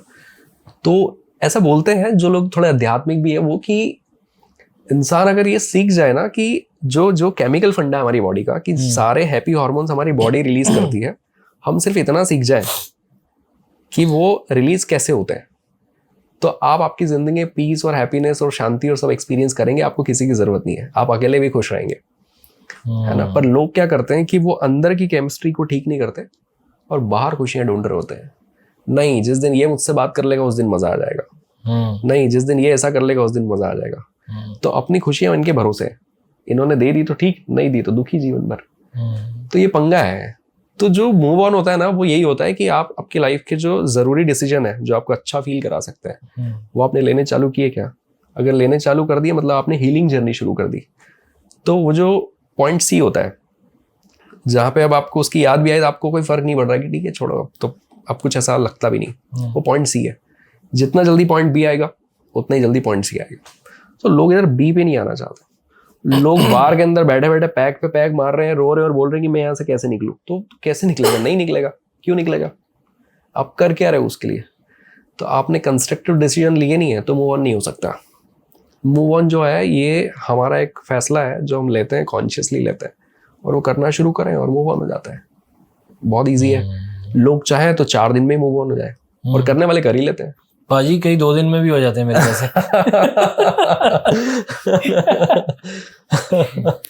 मूव ऑन मुझे लगता है कि अपने आप को उन एक्टिविटीज में डाल देना जो आपको थोड़ा सा भाई जो पॉजिटिविटी दे दे, है ना, जो आपको अच्छा फील करा दे।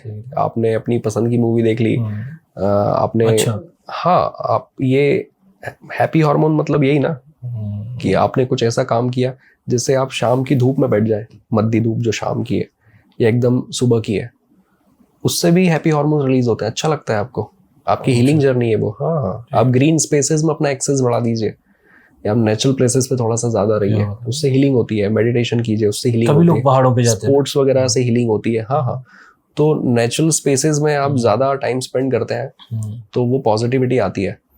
तो यही तरीके हैं, मतलब कोई कुछ मुश्किल काम नहीं है। अच्छा, एक और बात बता दो जी भाजी, जब आप ये सब नहीं कर रहे, हाँ जी हाँ जी, और आप तो बस परेशान की परेशान दिन रात उसी को सोच रहे हैं, रो रहे हैं, उससे बाहर नहीं आना चाहते हैं और खुद को अकेला कर लिया, और धीरे धीरे धीरे धीरे करके एक डिसऑर्डर सा हो गया कि ये तो पगला गया है, इसको डॉक्टर को दिखाओ। तो उन्होंने डॉक्टर को दिखाया, तो डॉक्टर ने भी सेरोटोनिन की ही टेबलेट दी उसको। अच्छा, जो शाम की धूप में बैठ के मेडिटेट करके स्पोर्ट्स खेल के जो रिलीज करती है ना बॉडी, चीज वही है, वही दिया उन्होंने। जैसे अब आपकी बॉडी के अंदर अगर हेमोग्लोबिन कम हो जाए, तो सबसे पहले कि यार अगर थोड़ा ही कम हुआ है तो आपको ये कह दें कि भाई डाइट अच्छी कर लो और आयरन वगैरह ज़्यादा मिले, ऐसी चीज़ें खाओ। पर और ज़्यादा कम हो गया तो फिर बोलेंगे कि फूड सप्लीमेंट ले लो, है ना। और ज़्यादा कम हो गया तो मेडिसिन दे देंगे, और ज़्यादा कम हो गया तो इंजेक्शंस लग जाएंगे, और ज़्यादा कम हो गया तो फिर खून की बॉटल ही लगेगी। ठीक है, तो शुरुआत से ही कमांड हमारे हाथ में ही थी। किसी भी पॉइंट पे संभाल लिया होता ना तो संभल जाता। इधर तक पहले खुद लेकर आए और फिर किया वही जो वैसे भी हो सकता था, जी जी, है ना। ये सेरोटोनिन तो ऐसे भी धूप में बैठ के भी रिलीज हो जाता है और आपको थोड़ा अच्छा लग सकता है, बट उस पॉइंट पे रेडी नहीं थे वो डिसीजन के लिए। उस पॉइंट पे बाहर नहीं निकलना था, तो अपने आप को और गड्ढे में लेकर गए और फिर उसी चीज की दवाई खा रहे हैं। अच्छा भाजी, नेक्स्ट फोल्डर है, क्योंकि 3-4 फोल्डर्स है, मतलब टॉपिक्स है। एक मैंने वर्ड सुना है आजकल भी, टॉक्सिक। मैंने अभी भी सुना है ये 1 साल में। आपके वहाँ मध्य प्रदेश, बेंगलोर, बॉम्बे तो जल्दी आ गया होगा, ठीक है, ऐसी चीज़ें इंग्लिश वाली। एक मैंने एम्पैथी वर्ड्स आज सीखा मैंने भी, उसको एम्पैथाइज करना कहते हैं जी, मैं सीख लेता हूँ भाजी। तो टॉक्सिक रिलेशन क्या होता है भाजी? टॉक्सिक रिलेशनशिप, आज जो बीवियां बैठी देख रही हैं, ठीक है, उनको बता दो कि अगर आपका हस्बैंड ये करता है वो टॉक्सिक रिलेशन है। दरअसल टॉक्सिक रिलेशनशिप की अगर बात करें ना, तो मैं आपको बताऊं कि टॉक्सिसिटी आपके लिए कुछ और है, मेरे लिए कुछ और है, अच्छा, इनके लिए कुछ और है, किसी और के लिए कुछ और है, ठीक है ना। किसी के लिए टॉक्सिसिटी ये है कि यार ये गाली गलौज करके बात मत किया करो, अच्छा, मेरे को ये पसंद नहीं है ना।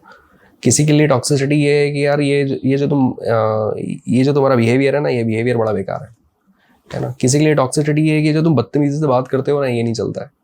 किसी के लिए टॉक्सिसिटी ये है कि आपका लाइफस्टाइल सही नहीं है। किसी के लिए टॉक्सिसिटी ये है कि तुम घर की सारी बातें जाके अपने दोस्तों को बता देते हो। तो क्या होता है, लाइफ में 2 चीजें होती है किसी भी इंसान के, कि कॉम्प्रोमाइजेस तो करने हैं किसी के भी साथ रहते हैं तो, पर कॉम्प्रोमाइजेस 2 तरह के होते हैं। एक होते हैं नेगोशिएबल, कि ठीक है ये वैसे हालांकि मुझे चाहिए तो ऐसा था, पर अगर तुमसे नहीं भी हो रहा तो चला लेंगे, है ना। जैसे एक लड़की ने कहा कि मुझे शादी के बाद भी जॉब करनी है। लड़के ने कहा कि यार मैं जॉब नहीं करने दूंगा, पर लड़की ने कहा कि यार लड़का अच्छा है, उसका घर अच्छा है, सब कुछ अच्छा है, ठीक है ना तो ना सही। तो उसने मान ली इस बात को, मतलब ये नेगोशिएबल प्रायोरिटी थी, ओके, जॉब करने वाली, ठीक है, कि यार इसको नेगोशिएट कर सकते हैं, अगर कुछ और अच्छा मिलेगा तो इस पे एडजस्टमेंट। एक होता है नॉन नेगोशिएबल, कि यार सब कुछ कर लेना, आइंदा से मुझे गाली मत बकना कभी भी, ये चीज मुझे नहीं चलेगी, है ना।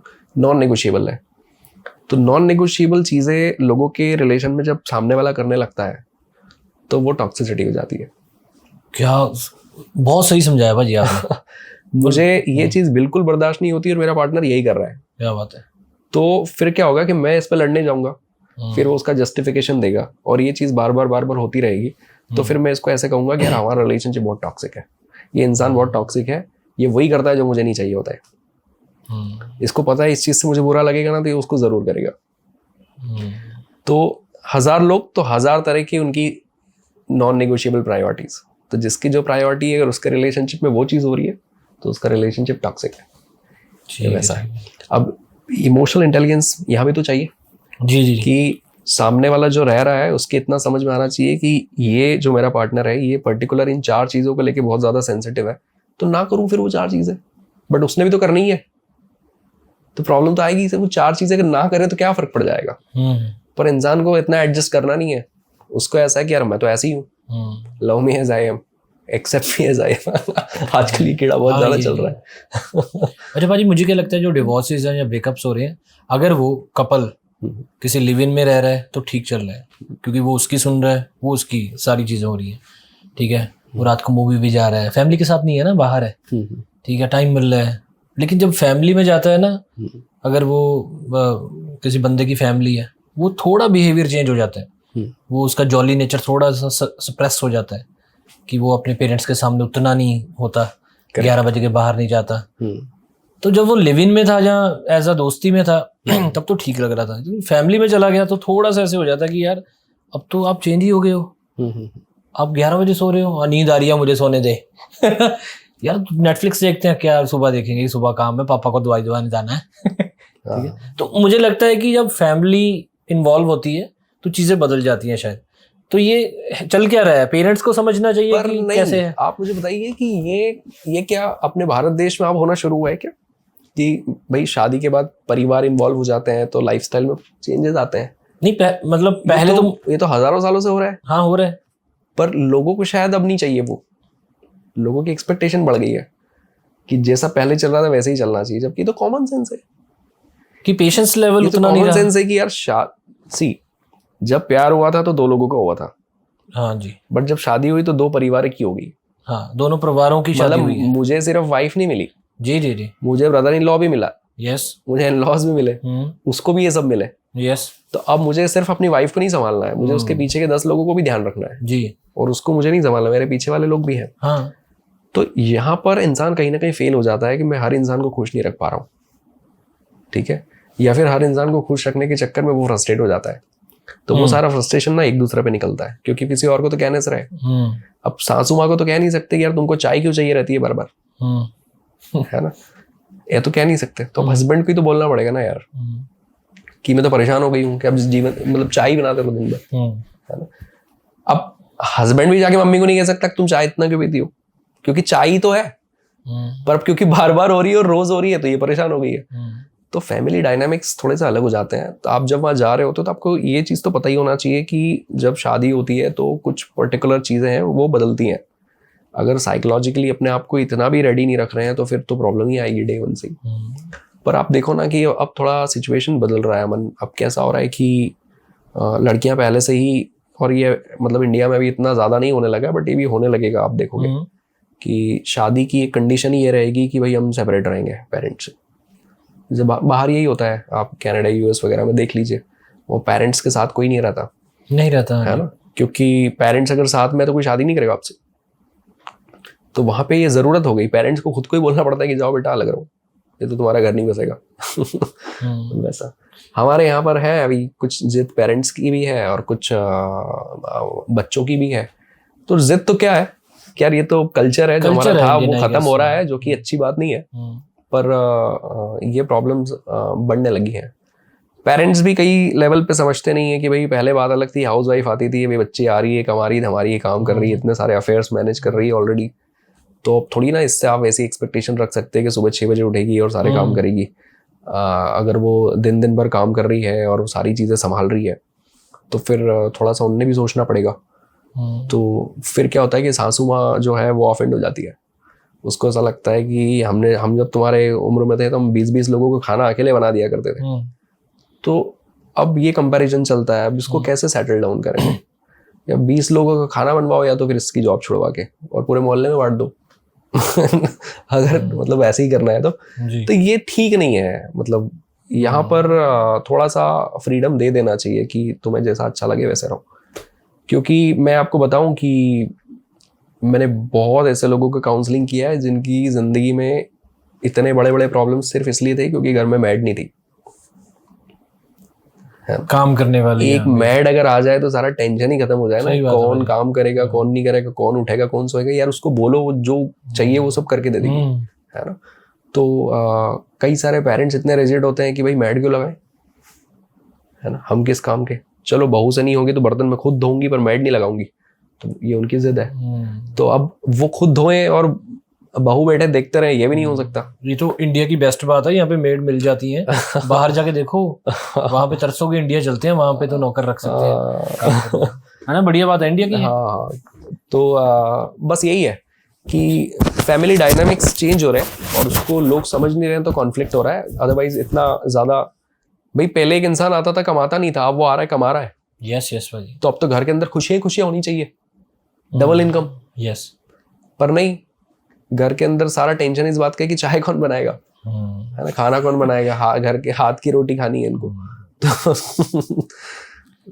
मुझे लगता है कंपैटिबिलिटी ये है कि आपकी वाइफ या आपका हस्बैंड, बेसिकली वाइफ को ही ज्यादा कहा जाता है चाय बनाओ, ये अगर वो प्रोडक्टिव है, उसका कोई जॉब है। दरअसल शादी के बाद जिंदगी तो लड़की की ही ज्यादा बदलती है, लड़की की है ना, बदलती है। उसी की अफेक्ट होती है। आप तो अपने पेरेंट्स के साथ हो, अपने घर में हो, अपने इकोसिस्टम में हो, उसी कंफर्ट में हो। यस, आप 10 बजे उठो, 12 बजे उठो, आपको कोई कुछ नहीं कहने वाला है। सही बात है और भाई। आपके घर वाले गाली बक भी लेंगे तो आपको फर्क नहीं पड़ेगा, क्योंकि हम तो ढीठ हो चुके हैं सुन सुन के, अपने को नहीं फर्क पड़ता। वो थोड़ी सुन सकती है, वो उसको अगर कोई उल्टा सीधा कह देगा तो उसको कैसे चलेगा। वो रिलेट करेगी भी, मेरे पापा ने तो कभी ऐसे बोला नहीं। हाँ, और अगर उसके पापा हमको बोल दे तो हमको भी नहीं चलेगा। हाँ, तो ये थोड़ा समझने वाली बात है। मुझे लगता है बाजी, मेरी थिंकिंग है, गलत भी हो सकती है, कि इंडिया में 65% 60% वुमेन ही ये झेल रही हैं ज्यादा, मतलब मोस्ट ऑफ दी वुमेन ही झेलती हैं। हाँ, अभी तक तो जो था वो था ही, पर मैं आपको बताऊं कि अब जो इस पॉइंट से हाँ, जो लड़कियां अभी शादी कर रही है या जिन्होंने भी रिसेंटली किया है, अगर ये लोग वर्किंग नहीं है, ओके, ये लोग अगर करियर ओरिएंटेड नहीं है, तो इनकी जिंदगी बहुत बुरी होने वाली है। आज से 10 साल बाद, 15 साल बाद, 20 साल बाद। हाँ, इंडिपेंडेंट होना चाहिए, यानी कि कम से कम ये है कि वो वर्किंग दिखे। ये जो घर संभालने वाला जो काम है ना, हाँ, ये उनको इतना हेल्पलेस कर देगा कि उनको सामने वाले ने जैसा रख लिया ना वैसा रहना पड़ेगा। क्योंकि ये पॉसिबिलिटीज खत्म है कि आप वापस जाके कहीं और घर बसा लोगे या फिर यहाँ से डिवोर्स करके निकल जाओगे और इसको झेलोगे नहीं। नहीं नहीं नहीं, पहले अलग बात थी, पहले डोमिनेशन भी था, पर पहले इंसान ऐसे छोड़ के नहीं जाता था। पहले मेल डोमिनेटिंग सोसाइटी भी थी, पर ऐसा नहीं होता था कि डिवोर्स दे दिया, है ना। पर अब तो लोग नहीं मानते, तो डिवोर्स भी दे देंगे, अब अलग भी हो जाएंगे, झगड़े भी हो जाते हैं, सेपरेशन डिवोर्स जैसी बात है तो ऐसी ही हो जाती है। तो फिर ऐसे में क्या करेंगे। अच्छा पाजी, केसेस बताओ आप, मैंने टोक दिया आपको बीच में, कोई ऐसे केसेस बताओ कि बहुत इतनी सी बात कि जीन्स नहीं डालनी, या फिर मतलब बहुत ही बेसिक बातें कुछ भाई। जैसे मैंने बताया कि कैसे केसेस आए आपके पास। जैसे एक मैंने केस बताया कि वो लहंगे वाली बात और उसी में लड़ रहे हैं और बहुत उसी छोटी में चल बात रहा है। हाँ, ऐसी कई बार ऐसी चीजें हो जाती है कि अगर तुम्हारी सिस्टर घर पे आएगी तो मुझे नहीं चलेगा, है ना, ये यहाँ नहीं होनी, ठीक है। ऐसी इस तरह की जो चीजें हैं। हाँ, मतलब ऐसा बोलते हैं कि जब हम हैप्पीनेस ब्लूप्रिंट की क्लास लेते हैं, जब हैप्पीनेस के बारे में बताते हैं, तो उसमें एक पॉइंट आता है जिसको कहते हैं कि इंसान मीडियम मैक्सिमाइज करता है। मीडियम मैक्सिमाइज यानी कि मुझे यहाँ से वहाँ पहुँचना है और यहाँ से वहाँ पहुँचने की जर्नी में इधर बीच में कोई मिला तो इधर ही खड़ा हो गया उसके साथ, है ना। यानी कि इस जर्नी में मुझे मेरी वाइफ के साथ रहना है, मेरी वाइफ को मेरे साथ रहना है, हम दोनों की लाइफ है, हम दोनों को अपना जीवन कैसे जीना देखना है। बट इस बीच में कुछ और लोग हैं जो हमारी जिंदगी का हिस्सा है, तो उसने उसकी लाइफ को मुझसे डिटैच करके उन्हीं से जोड़ लिया। यस। अब उसको शादी का और उस जिंदगी का मकसद सिर्फ ये लग रहा है कि इससे कैसे निपटूं, इसको कैसे घर से निकाल दूं, इसको कैसे ठीक कर दूं, है ना। यानी कि एंड रिजल्ट को छोड़ के मीडियम से ही जुड़ गए, है ना। तो बहुत सारे ऐसे लोग हैं जो हस्बैंड के लिए या वाइफ के लिए कम कंसर्न है, और जो बीच के जो लोग हैं उनको ही उन्होंने एजेंडा बना लिया लाइफ का कि इनका क्या करना है। yes, जबकि वो लोग कोई खास वैल्यू नहीं ऐड कर रहे, या फिर उनके होने नहीं होने से बहुत ज्यादा फर्क नहीं पड़ रहा है ना। पर वो वही है कि एंड रिजल्ट तो कहीं और रह गया और वो इधर ही परेशान है। ऐसी बहुत सारी चीजें होती है। बिहेवियरल इश्यूज बहुत ज्यादा होते हैं कि खाना कौन बनाएगा, सफाई कौन करेगा, ये कौन करेगा, वो कौन करेगा। एक प्रॉब्लम आजकल बहुत ज्यादा चल रही है, फाइनेंसेस। वो लड़की जो पैसा कमा रही है, वो पैसा जाएगा कहाँ, अच्छा, उस पैसे का क्या। तो ये बहुत कॉमन प्रॉब्लम है कि मान लीजिए कोई एक IT इंजीनियर है, सपोज आपके गुड़गांव में ही है, ठीक है, और लड़की 25 लाख का पैकेज है, लड़के का अभी 30 लाख 40 लाख पैकेज है, ठीक है। तो अब इसने शादी की है, तो ये इस 25 लाख रुपए का क्या करना है। लड़की कह रही मुझे पूरी सेविंग करनी है, ये मैं रखूंगी। तो लड़के के घर वालों को लग रहा है कि ये कैसी बात है, तुम सेविंग करा के कहाँ लेके जाओगे, सेव करके कहाँ ले जाओगे। तो इस पैसे को यहीं कहीं इन्वेस्ट करो, कुछ प्रॉपर्टी में डालो, कुछ चीजें खरीदो, ये करो वो करो, या फिर बेटे के पैसे से प्रॉपर्टीज लेते रहो और इस पैसे से घर चलाओ। तो उसको ऐसा लग रहा है कि पूरा घर मेरे पैसों से क्यों चलाऊं, ट्रैवल करना है तो कौन पैसे देगा कौन नहीं देगा। तो बहुत सारे कपल जो है अपने फाइनेंसेस को नहीं मैनेज कर पा रहे, और इसमें लड़की ज़्यादा इनसिक्योर होती है। उसको ऐसा लगता है यार ऐसा ना हो कि मैं पैसे दे दूँ अपनी सारी कमाई इन लोगों को दे दूँ और मुझे कुछ मिलेगी ना, कल को कुछ प्रॉब्लम हो जाए तो मेरे नाम से तो कुछ है ही नहीं।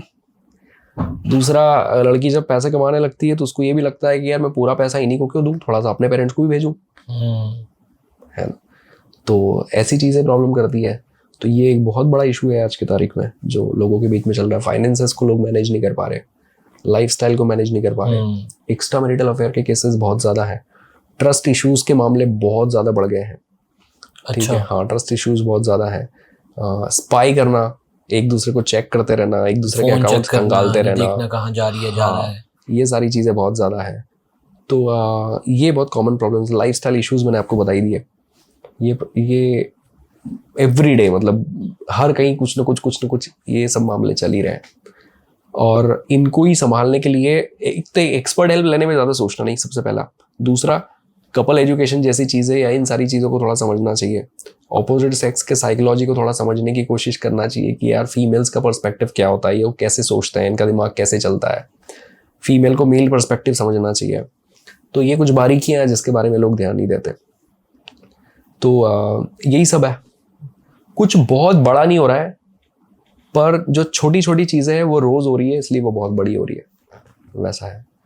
तो एक दूसरे के हिसाब से अडेप्टेबिलिटी नहीं है, ये भी एक बड़ा प्रॉब्लम है। अच्छा भाजी, कब पता चलता है कि हमें एडवाइजर की ज़रूरत है? क्योंकि काफ़ी अच्छा मेल ईगो एक होती है कि हमें थोड़ी ज़रूरत है भी। अच्छा, पहले फीमेल ही आपको कांटेक्ट ज़्यादा करती होंगी कि मेल करते हैं? कौन सा जेंडर आपको कांटेक्ट करता है? फीमेल ज़्यादा कांटेक्ट करती है। इसके दो कारण है कि एक तो कहीं ना कहीं वो रिलेशनशिप्स को लेके ज़्यादा कंसर्न होती है। ओके। और दूसरा कि शायद मैं मेल हूँ, तो एक मेल के लिए वो ईगो वाला फैक्टर बीच में आ जाता है कि मुझे मेरी वाइफ के साथ कैसे रहना है, मैं इससे सीखूंगा क्या, मैं इससे पूछूंगा, मैं वही पूछ रहा हूँ आपको। तो वो इसलिए भी संकोच करता है। तो ये चीज़ है, पर एक्सपर्ट हेल्प लेने में बिल्कुल सोचने की ज़रूरत नहीं होती। एक्सपर्ट है मतलब मैं ये थोड़ी ना सिखाऊंगा किसी को कि यार आपको आपकी बीवी के साथ कैसे रहना है, क्या करना है। भाई इश्यूज आ रहे हैं, प्रॉब्लम्स आ रही है, तो उसको बैठ के फिगर आउट किया जा सकता है कि क्यों आ रहे हैं, जो हमारे लाइफस्टाइल में क्या चेंजेस है जो करके इसको ठीक किया जा सकता है, इसके लिए तो होता है। तो जब भी दो लोगों के बीच में प्रॉब्लम्स आ रहे हैं तो सबसे पहले उनको अपने लेवल पे देख लेना चाहिए कि क्या ठीक कर पा रहे हैं। नहीं कर पा रहे तो फिर उनको उन लोगों की हेल्प लेनी चाहिए जो उनके अपने हैं, ट्रस्टवर्दी हैं, जो उनकी स्टोरी को जानते हैं।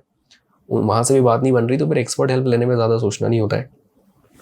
मैं आपको बताऊँ, मेरे ऐसे भी क्लाइंट्स हैं जो सिर्फ इसलिए मुझसे जुड़े हुए हैं कि बस हम महीने 2 महीने में एक आधी बार आपसे बात कर लेते हैं, सही रहता है, मेरी हीलिंग हो जाती है। हाँ, मतलब ये है कि हम दोनों का डिसाइडेड है कि इसको अगर कुछ प्रॉब्लम होगी तो ये इसकी फ्रेंड्स को या इसके फैमिली वालों को नहीं बताएगी, ये विकास को बताएगी। और मुझे भी अगर कुछ प्रॉब्लम है तो मैं कहीं यहाँ नहीं बताऊँ, विकास को बताऊँगा। ठीक है, तो जब भी कोई दिक्कत है इधर जाके बता दो। तो वहाँ पर मेरा एक ऐसा रोल हो गया है कि दोनों मुझ पर ट्रस्ट करते हैं, दोनों को पता है कि मैं अनबायस्ड हूँ, दोनों को पता है कि मैं सही और गलत जो होगा, जिसका होगा उसको बोल दूंगा, और दोनों मेरे पे इतना भरोसा करते हैं कि विकास ने कहा है तो अब ठीक है, कर लेते हैं, मान लेते हैं, वैसा। तो कॉन्फ्लिक्ट आते नहीं है, बट आते भी है तो उनका डिसाइडेड है कि हमको कहाँ जाना है। तो आप देखो आजकल ये एक बहुत बड़ी प्रॉब्लम है लोगों के रिलेशनशिप में कि मैं अगर अपनी वाइफ से परेशान हूँ तो मैं जाकर अपने दोस्तों को बताऊंगा। मेरे दोस्त सबसे पहले मेरी फीलिंग्स को वैलिडेट कर देंगे, सही कह रहा भाई, गलत किया उसने तेरे साथ, हाँ, है ना। और वाइफ उसकी दोस्तों, उसकी सिस्टर्स और उसके पेरेंट्स को बताएगी, वो उसकी फीलिंग्स को वैलिडेट कर रहे हैं। जैसे ही आपके लोग आपकी फीलिंग्स को वैलिडेट करते हैं, आपको ये यकीन हो जाता है कि आप गलत नहीं थे, है ना। यानी कि आपका ये जो कॉन्फिडेंस है ये और तगड़ा होता चले जाता है कि मैं गलत नहीं हूँ, उसने ही गलत किया है ना। तो ये जो मल्टीपल काउंसलिंग है ना, ये कहीं और काउंसलिंग ले रहा है, ये कहीं और ले रहा है, इससे ना एक दूसरे के दुश्मन बन के ऐसे खड़े हो जाते हैं आमने सामने। तो मल्टीपल काउंसलिंग भी लोगों के जीवन को खा जाती है ना। तो वहां पर ऐसे एक्सपर्ट्स की या ऐसे लोगों की जरूरत है जो अनबायस्ड है और जो सही है जो गलत है वो सीधे सीधे बता दे कि ये चीजें हैं जो ठीक कर लो तो बात बन जाएगी, ज्यादा कुछ है नहीं। तो एक्सपर्ट हेल्प लेना it should be a preferable choice कि हाँ मतलब जाना चाहिए इसके लिए। आपको एक तो कांटेक्ट कैसे कर सकते हैं, दूसरा कब, अच्छा एक कपल को कब पता चलता है कि यार अब विकास जी को कांटेक्ट करना बनता है, अब हमारा झगड़ा इतना हो गया? इंसान ना खुद ही पैनिक हो जाता है, उसको ऐसा लगता है यार कि हमारा रिलेशनशिप दिन ब दिन ना डिप्लीट हो रहा है, ओके ओके। इसकी क्वालिटी खराब हो रही है। जिस पॉइंट पे ऐसा लग जाए कि यार अब मतलब बहुत कोशिश कर ली पर कुछ तो गड़बड़ हो रहा है, वर्क नहीं कर रहा है, तो आपको बात कर लेनी चाहिए, क्योंकि वहीं से बहुत सारी चीजें हैं जो फिगर आउट हो जाती है कि क्या चीजें ठीक की जा सकती है। एक और मजे की चीज मैं आपको बताता हूँ कि दुनिया में 2 तरह के लोग हैं। एक तो इमोशनल लोग हैं, हाँ जी, और एक इमोशनली वीक है। ओके। इमोशनली जो लोग वीक हैं ये अपने आप को इमोशनल बोलते हैं। इमोशनली वीक हैं जो, ठीक तो है, अपने आप को क्या बोलते हैं? इमोशनल। ओके। इसको फिर से समझाता हूँ। मतलब ये है कि जैसे इंडिया में मोटापे को मोटापा अभी 2 5 10 साल से ही माना गया है। इसके पहले लाइफस्टाइल हुआ करता था, खाते पीते घर के, हाँ है ना? जी तो आप किसी प्रॉब्लम को प्रॉब्लम ही ना मानो तो सॉल्यूशन करोगे क्या? जी जी। नहीं करेंगे। इमोशनली वीक इंसान कौन होता है? जिसे जरा जरा से बुरा लग जाता है, अनफुलफिलमेंट में रहता है, मैनिपुलेटेड फील करता है, हताश हो जाता है, नेगेटिव रहता है, कोई एक चीज से कोप अप नहीं कर पाता, आगे नहीं बढ़ पाता, लगातार रोते रहता है, जिंदगी में सिर्फ प्रॉब्लम की बात करते रहता है। जी जी। बस जरा सा इसको कोई कुछ कह दे और इसको बुरा लग जाता है, इतना सेंसिटिव। ये व्यक्ति कौन है? Emotionally weak. पर ये अपने आप को इमोशनली वीक बोल के एड्रेस नहीं करता। ये क्या बोलता है? यार मैं बहुत इमोशनल हूँ। हम भी यही करते हैं शायद, कि कोई व्यक्ति जो बहुत सेंसिटिव है हम क्या कहते हैं उसको? यार इमोशनल है यार। तो ये इमोशनल है ना, तो ये नहीं बदलेगा। किसको बदलना है? अपन सबको। अपन सब इसका स्पेशल केयर करो, कहीं इसको बुरा ना लग जाए। मतलब कोई बात बतानी है तो उसको ऐसे थोड़ा सा ब्यूटीफुली रैप अप करो और फिर उसको बताओ, नहीं तो उसको बुरा लग जाएगा। वो इंसान को ये थॉट नहीं है कि यार मैं क्यों नहीं इमोशनली इंटेलिजेंट बन जाऊं थोड़ा, मैं क्यों नहीं इमोशनली थोड़ा सा स्ट्रांग बन जाऊं, है ना? वो व्यक्ति आप गए अपनी सारी प्रॉब्लम लेकर उसके पास कि यार मेरे साथ ऐसा चल रहा है वैसा चल रहा था, आपकी प्रॉब्लम पूरी हुई नहीं और वो रोने लग गया। मतलब आप चाह रहे थे कि आपको वहां से थोड़ा सा सपोर्ट मिल जाए, आपको उसको संभालना पड़ रहा है। इमोशनली वीक इंसान जो होता है वो ज्यादा चीजों को टैकल नहीं कर पाता, वो खुद ही पहले ही नेगेटिव हो जाता है, वो खुद ही रोने बैठ जाता है। ऐसे व्यक्ति के साथ अगर किसी की शादी हो रही है तो वो व्यक्ति की तो जिंदगी खराब होगी, उसको तो जिंदगी भर इसको संभालना है, बस इसको एक बच्चे की तरह केयर करते रहना। बट इससे इमोशनल सपोर्ट एक्सपेक्ट नहीं कर सकते। आपको पूरे टाइम कॉन्स्टेंटली इसको इमोशनल सपोर्ट देते रहना है, तो लोग एग्जॉस्ट हो जाते हैं, और एग्जॉस्ट हो जाते हैं तो फिर एक टाइम पर ये सिचुएशन आ जाती है यार मुझसे नहीं होगा यार, तो बुरा लग रहा है तो बुरा ही सही। और वो जो व्यक्ति है जिसको बुरा लगा उसको क्या लगने लगता है कि यार अब तो इसको मेरी फीलिंग्स की कदर ही नहीं है, अब तो इसको फर्क भी नहीं पड़ता कि मुझे कैसा लग रहा है। तो जब वो 4 लोगों को जाके बोलता है ना कि अब तो मेरे हस्बैंड को फर्क भी नहीं पड़ता कि मुझे कैसा लग रहा है, तो वो 4 लोग उसको कहते हैं कि गलत कर रहा है तेरा हस्बैंड, जबकि गलत तो हस्बैंड के साथ हो रहा है। गलत तो हस्बैंड के साथ हो रहा है। तो वो इंसान को जिंदगी भर कोई ये बताने वाला नहीं है कि आपका इमोशनली वीक होना इस रिलेशनशिप में सबसे बड़ी प्रॉब्लम की वजह है, और आपको इसको ठीक करना चाहिए। ठीक है, आप रिलेशनशिप को नर्चर नहीं कर रहे हो, आप कॉन्स्टेंटली उसमें नेगेटिविटी स्प्रेड कर रहे हो अपने इस इमोशनल स्टेट की वजह से। तो ऐसे लोग 10 में से 4 लोग इमोशनली वीक है, जिन्हें अपने आप को इमोशनली थोड़ा सा स्ट्रांग बनाने की, थोड़ा इंटेलिजेंट बनाने की जरूरत है। लोग इस डायरेक्शन में काम नहीं करते।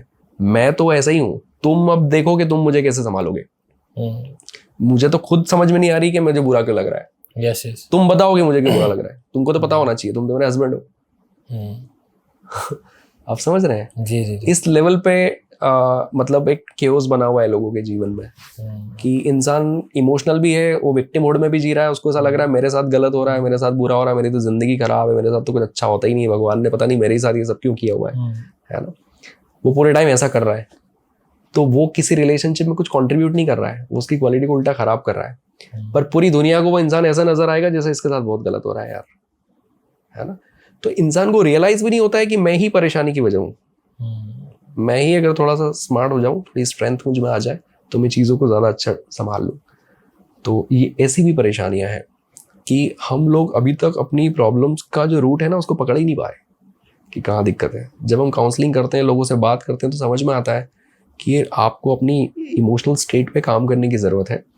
क्योंकि आप जितने नेगेटिव हो, हस्बैंड अगर लेट आया, हस्बैंड ने अगर किसी चीज़ पे ध्यान नहीं दिया, तो ये 1 हफ्ते तक परेशान, है ना। अब एक हफ्ते तक जो इंसान लगातार नेगेटिविटी में है, यस, वो घर में पॉजिटिव एनर्जी कैसे लेके आएगा? जी जी जी। उस घर के अंदर खुशियां कहाँ से आ जाएंगी जहां सिर्फ दुख ही मनाया जा रहा है, जहां दो दुखी लोग ही रह रहे हैं।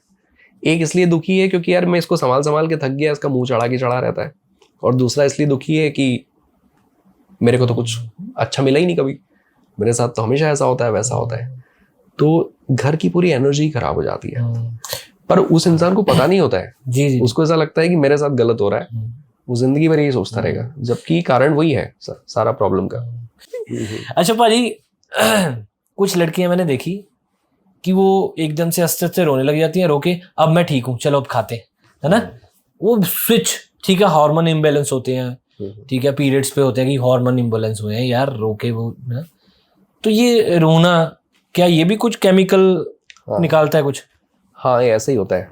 मतलब पीरियड्स तक तो हम लोग समझते हैं हाँ कि पीरियड्स में थोड़ा मूड स्विंग होता है, क्रैम्प्स होते हैं, वो थोड़ी सी फिजिकली भी और साइकोलॉजिकली भी बहुत अच्छा नहीं फील कर रही है, तो उस समय ये सब होता है। पर एक होता है PMT, प्री मेंस्ट्रुअल टेंशन, अच्छा, जो पीरियड्स के भी 4 दिन पहले ही शुरू हो जाता है।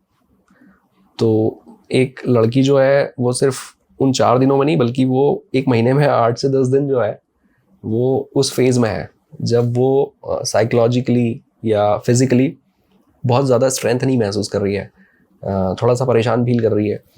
अब कैसा होता है, जैसे मैं आपको ऐसे बताता हूँ कि मेरी वाइफ ने मुझे फ़ोन करके बोला कि यार कुछ अच्छा खाने का मन कर रहा है, आज तो भूख भी बहुत लग रही है, तो आप बाहर से ही कुछ ले आओ आज। ठीक है। तो मैंने कहा कि ठीक है, तू खाना वाना कुछ मत बना, मैं सब बाहर से लेके आऊँगा। तो मैंने सोचा यार ये ऐसा बहुत कम बोलती है, तो मैं प्रॉपर तो बाहर से सारा खाना प्रॉपर पैक करवाया और लेकर चला गया। ठीक है। अब जब घर पूरा खाना लगाया, आप खाने बैठे हैं, उसने एक ब्रेड खाया, एक चपाती खाई और बोलती कि बस हो गया मेरा, अभी मेरा दिमाग खराब हो हर गया। केस में ऐसी होता है, मेरा दिमाग खराब कि भाई साहब ये इतना किसके लिए लाया? यूनिवर्सल बात बोल रहे हो आप।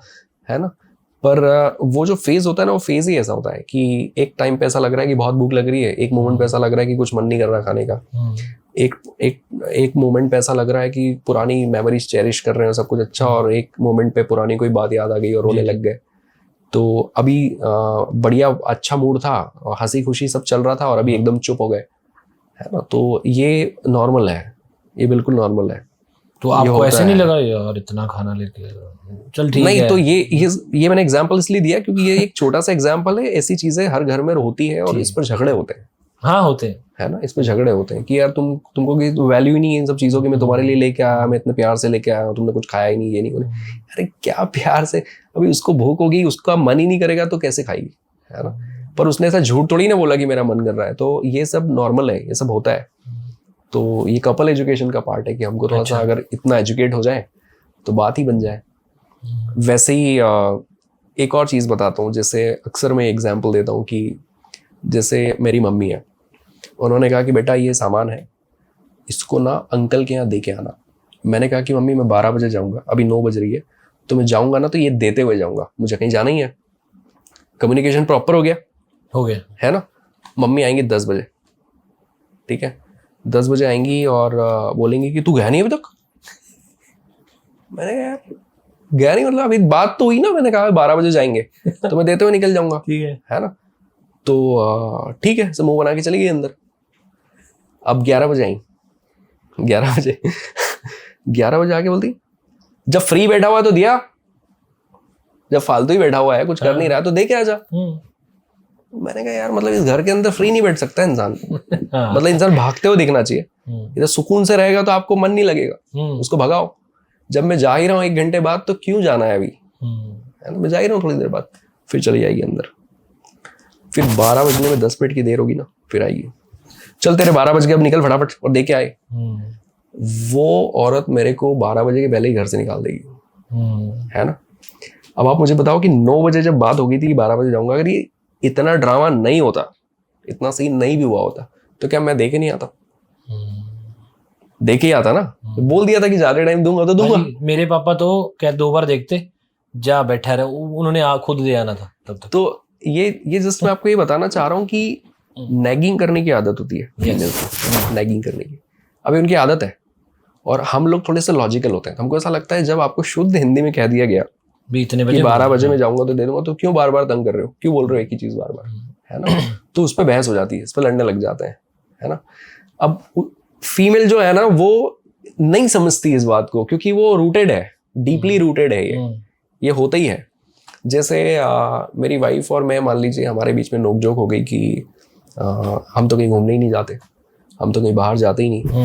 अब आज मान लो 7 तारीख हो रही है, यस, हमने डिसाइड किया कि चलो इस महीने की 25 तारीख को 2 दिन के लिए फलानी जगह जाना है घूमने, ठीक है, डिसाइड हो गया, वो भी खुश, मैं भी खुश, सब ओके, सेट है मामला, है ना। अब 15 तारीख को फिर किसी बात में नोकझोंक हो रही थी, तो फिर वो बोल देगी उठाकर, हम तो कहीं घूमने नहीं जाते, कहीं घूमने नहीं लेके जाते, ये नहीं करते, वो नहीं करते। अब being a logical male person, मैं बोल रहा हूँ कि एक सेकेंड, ये घूमने वाली बात अपनी हो चुकी थी, इस पे अपना डे भी डिसाइड हो गया है, 25 को अपना रिजर्वेशन हो गया है, सब कुछ हो गया है, ये बात क्यों बीच में लेकर आई, है ना। अब ये बात सच में लाने की जरूरत नहीं थी, है ना, पर वो बोलेगी और इस पर बहस होगी। तो फीमेल्स क्या करती है कि उनका नैगिंग का प्रॉब्लम है, वो करती रहती है, वो समझती नहीं कि मेल्स बहुत इरिटेट होते हैं इससे, है ना। और मेल्स ये सोचते हैं कि मेरी वाइफ ही बस ऐसी होगी, नहीं नहीं, सभी ऐसे ही हैं, पूरी दुनिया की फीमेल्स ऐसी हैं ठीक है।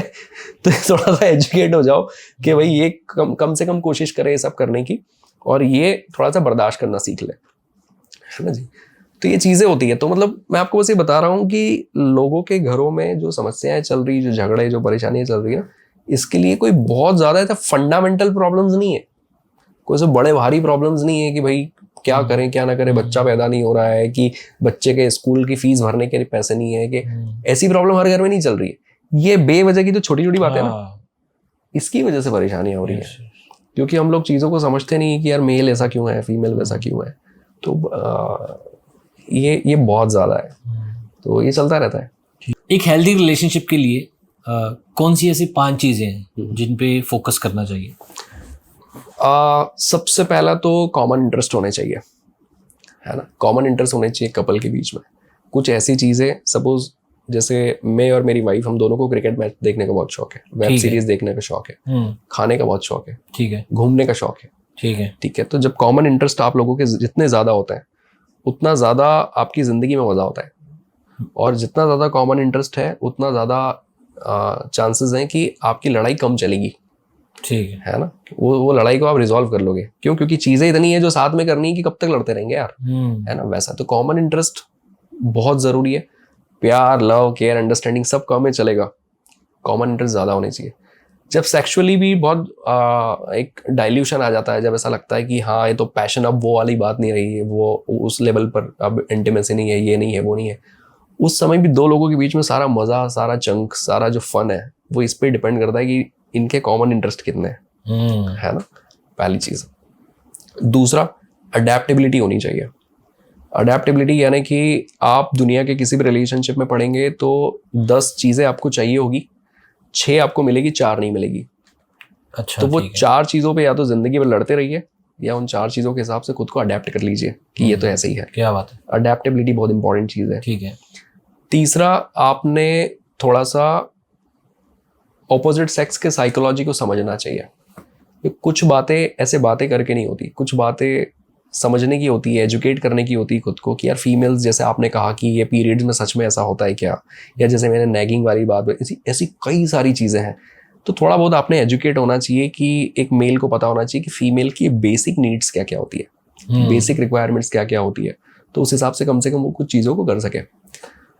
चौथा जो मुझे लगता है वो ये कि कम्युनिकेशन बहुत इंपॉर्टेंट है, हेल्दी कम्युनिकेशन होना ज़रूरी है। बहुत सारे कपल्स के लाइफ में एक समय के बाद सिर्फ प्रॉब्लम सेंट्रिक कम्युनिकेशन रह जाता है, यानी कि वो सिर्फ प्रॉब्लम्स की बात कर रहे हैं कि आज घर के अंदर ही सामान खत्म हो गया है, आज उसकी फीस भरनी है, आज पापा की वो बीमार हो गया तो उसको हॉस्पिटल लेके जाना है, आज मेरी ये प्रॉब्लम हो गई है, इसकी वो ट्रेन छूट गई है, इसके ऑफिस का ऐसा हो गया है, इसके ऑफिस की छुट्टी नहीं मिल रही है। घर के अंदर बातें सिर्फ वो चल रही जो प्रॉब्लम रिलेटेड है, यानी कि उस फन नहीं है, मस्ती नहीं है, गॉसिपिंग नहीं है, वहाँ पे कोई मज़ा नहीं है, है ना।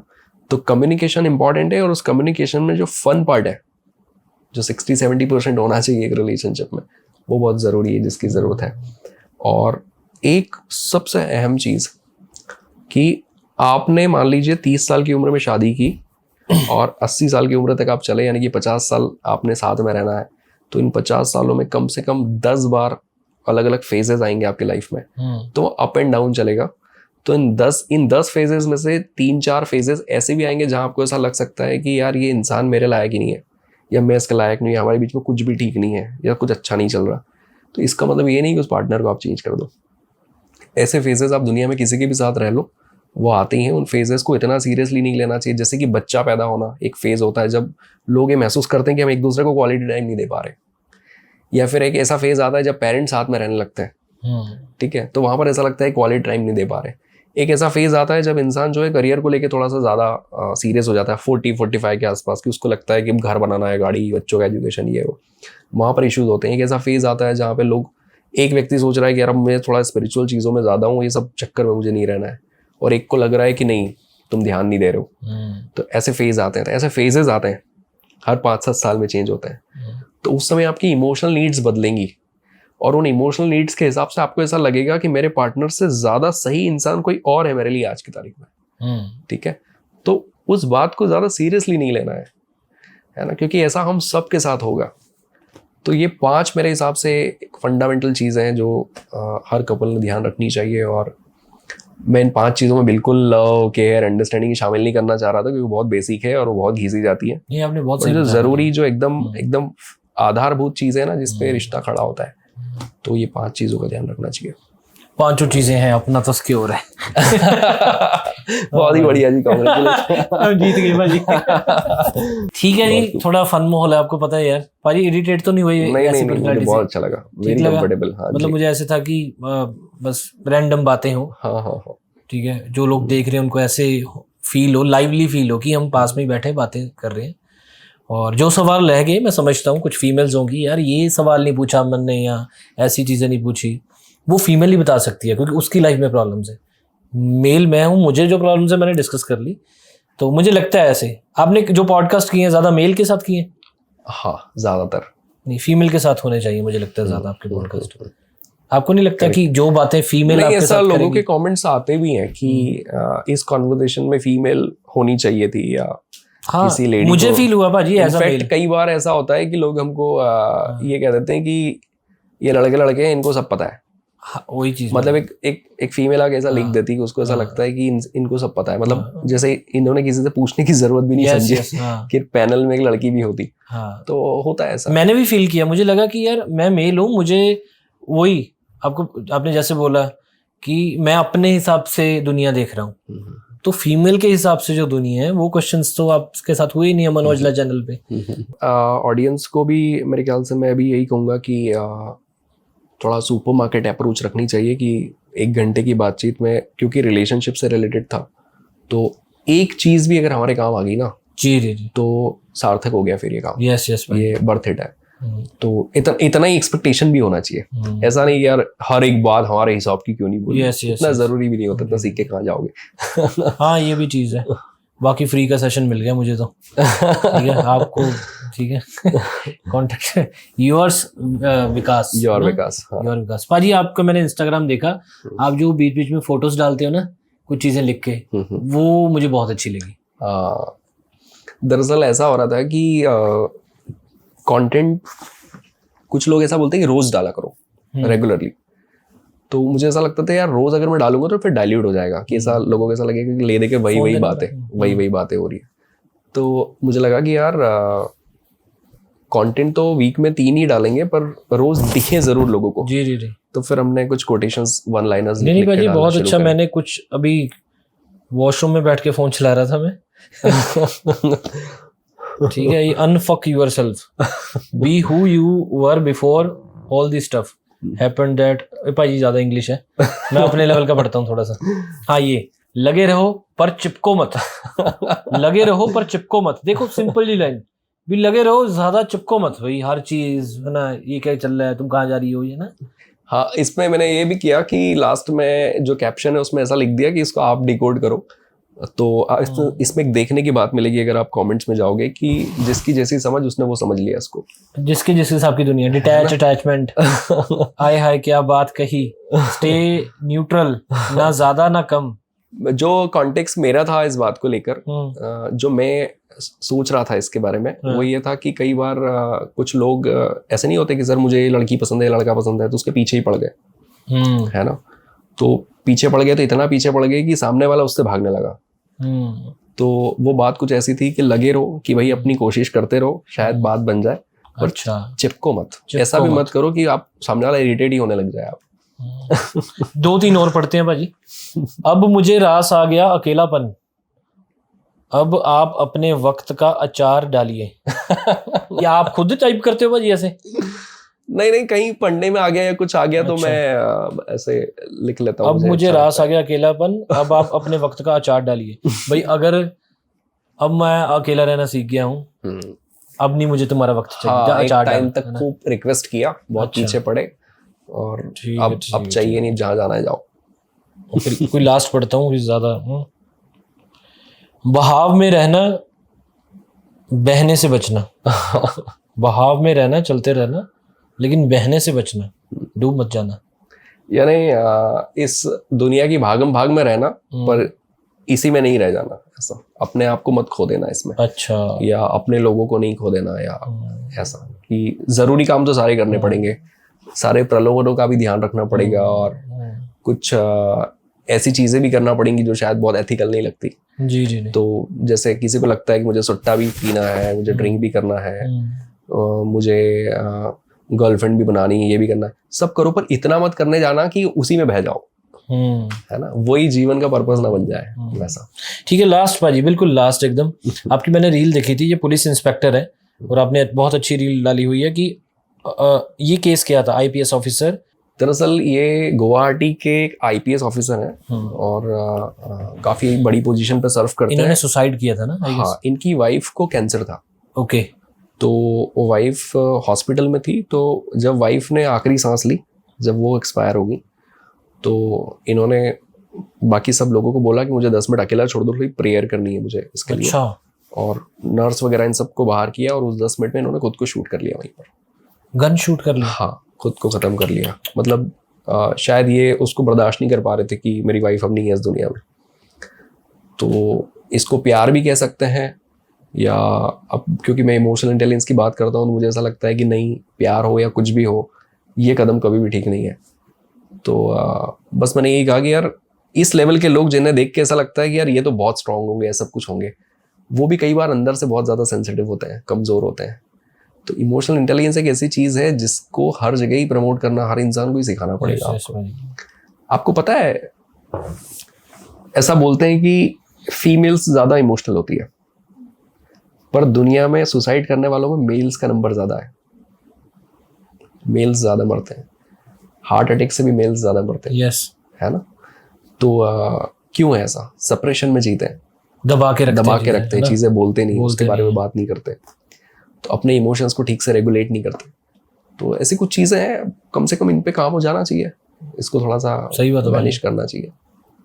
बहुत सही बात, क्योंकि आज से 2-3 साल पहले मैं भी ऐसी इसमें था, सरप्रेस क्या बोलते हैं, सरप्रेस भी दबा के रखना। पॉडकास्टिंग में इतना बोलता हूँ खाली होके सोता हूँ। ठीक है, तो मुझे लगता है कि ये है चीज, लेकिन अपनी बातें बोलो, वाइफ को बिठाओ, यार मैंने तुमसे बात करनी है, देख आज क्या हुआ बताओ। जैसे लड़कियां बताती हैं कि सुबह निकला मैं, फिर मुझे ये मिला, ठीक है, वाइफ भी सुन लेना, अच्छा आगे क्या हुआ, मतलब बातें करो यार, दिल खोल के सारी बातें कर लो एक दूसरे से, है ना। हाँ जी, बहुत जरूरी है जी।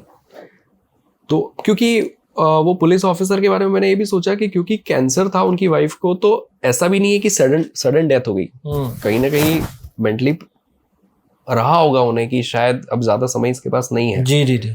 तो वो एकदम कोई सडन कोई चीज होती है और इंसान बर्दाश्त ना कर पाए, वो भी एक बात होती है। पर वो तो हॉस्पिटल में सोच रखा होगा कि अगर ये नहीं बचेगी तो मैं मर जाऊंगा। शायद डॉक्टर ने इंडिकेट भी किया हो कि ये ज्यादा नहीं रहने वाली, पर मेंटली वो उस दिन उन्होंने सुसाइड नहीं किया, उस दिन बस हमको दिखा। वो सुसाइड की प्रोसेस तो बहुत टाइम पहले से चल रही होगी, जो किसी को नजर नहीं आई होगी, और जो उन्होंने किसी को शेयर भी नहीं की होगी। तो वो बहुत पहले रुक सकता था या बच सकता था वैसे। बस पाजी, आप वीडियोस डालते रहो ऐसी ये चीज़ है। मुझे लगता है आपके साथ पॉडकास्ट करने के बाद मुझे लगा कि इमोशनल इंटेलिजेंस भी, इमोशन की नॉलेज होना बहुत ज़रूरी है। जैसे आपने स्टार्टिंग में हमने पॉडकास्ट स्टार्ट किया था कि काफ़ी सारे आपने जेल में एक वहाँ पे बातचीत की थी कि वो क्राइम नहीं करना चाहते थे कुछ लोग। अच्छा, अगर किसी को इमोशनल नॉलेज हो जाए कि अच्छा मुझे बैलेंस रखनी है चीज़ें, ना क्राइम रेट्स कितना कम हो जाए, सुसाइड रेट कम हो जाए, और जितने भी हम केसेस देखते हैं जो बहाव में आके कर जाते हैं वो भी रुक जाए, रिलेशनशिप बच जाए, तो बहुत सारा चेंज हो जाए, बहुत सारा, मतलब नई दुनिया हो जाएगी। ये दुनिया बड़ी खूबसूरत जगह हो जाएंगी। खूबसूरत तो है पर शायद और अच्छी हो जाएंगी। ठीक है भाजी। भाजी क्या बात है, मतलब आप अपने प्रोफेशन के साथ साथ एक देन दे रहे हो समाज को, कोई प्लस कर रहे हो हर रोज। हाँ यार, ये ना इसलिए ऐसा महसूस होता है जैसे कि एक पर्पस है जिसके लिए जी रहे हैं। क्योंकि न सिर्फ ऐसा पैसा कमाना तो बहुत सेकेंडरी है जी, पर लोगों की जिंदगियों को उठाना, उनको हाथ देकर ऊपर लेकर आना, या उनकी लाइफ की क्वालिटी को एलिवेट करना। और जब लोग ये बात खुद आपको कहें कि आपकी वजह से ये चीज बच गई, आपकी वजह से ये चीज ऐसी हो गई, तो ये जो सेंस ऑफ सेटिस्फेक्शन देता है ना, उसके बाद जो नींद आती है वो सेरोटोनिन निकलता है ना फिर आपके वो बहुत ज्यादा तृप्ति मिलती है। ऐसा लगता है कि यार अगर ऐसा चेंज आप ला पा रहे हैं तो ये एक सिग्निफिकेंट जिंदगी है जो मुझे लगता है कि मैं जी रहा हूँ। तो मुझे ये जीवन भर जीना है। तृप्ति, मतलब तृप्ति है, फुलफिलमेंट। आपने इमोशनल इंटेलिजेंस का भी हिंदी का बताया था क्या? भावनात्मक बुद्धिमत्ता कहते हैं, या भावनात्मक परिपक्वता भी कह सकते हैं। ये तो मैं भाई अभी नहीं, मैं सीखूंगा। वो लिख के मुझे सिखाना ये चीजें। चलो भाई, बहुत मजा आया, थोड़ा हम हंसी मजाक भी करते रहे, और ज्यादा सीरियस होके मुझे पसंद भी नहीं है, अभी हंसी मजाक चलता रहे। और जो वही चीज है, एक भी चीज कोई सीख ले, कि काफी कपल शायद झगड़ा करके देख रहे हो इस पॉडकास्ट को, और उसके बाद बोले यार चल फिर लड़ाई खत्म हो गई। तो मुझे ऐसे लगता है प्यार से रहो यार, जीवन ना बहुत मुश्किल से मिलता है। और वही चीजें, अगर आपके बड़ी बड़ी समस्याएं नहीं है, फीस नहीं है बच्चों की, बच्चा नहीं हो रहा, ये छोटी छोटी प्रॉब्लम है दिमाग की, ठीक है, वो अभी सॉल्व कर लो। बिल्कुल, है ना, बहुत बड़ी प्रॉब्लम नहीं है, यही ब्लेस्ड फील करो कि वाहिगुरु ने सारी चीजें आपको दे रखी है, तो उसमें ब्लेस्ड फील करो। बाकी भाजी मजा आया, लेकिन एक समाज को देन रहे कि हाँ कुछ कोई सीखा, कि पॉडकास्ट देख के कोई यार चीज की नॉलेज हुई, ठीक है। And be a good listener. जिसने यहाँ तक पॉडकास्ट देख लिया, आप हो गुड लिसनर, आप में पेशेंस है, आप अगर 1.5 घंटा 2 पुरुषों को सुन सकते हो, ठीक है, आप में बहुत पेशेंस है, आप बहुत कामयाब हो गए। और जिसने 25-30 मिनट में छोड़ दिया था, नीचे कमेंट करके चले गए, आपका भी टाइम धीरे धीरे आएगा। ठीक है भाजी, thank you so much. Thanks so much यार, वाकई में मजा आया। ठीक है, सत श्री अकाल जी साਰਿਆਂ ਨੂੰ।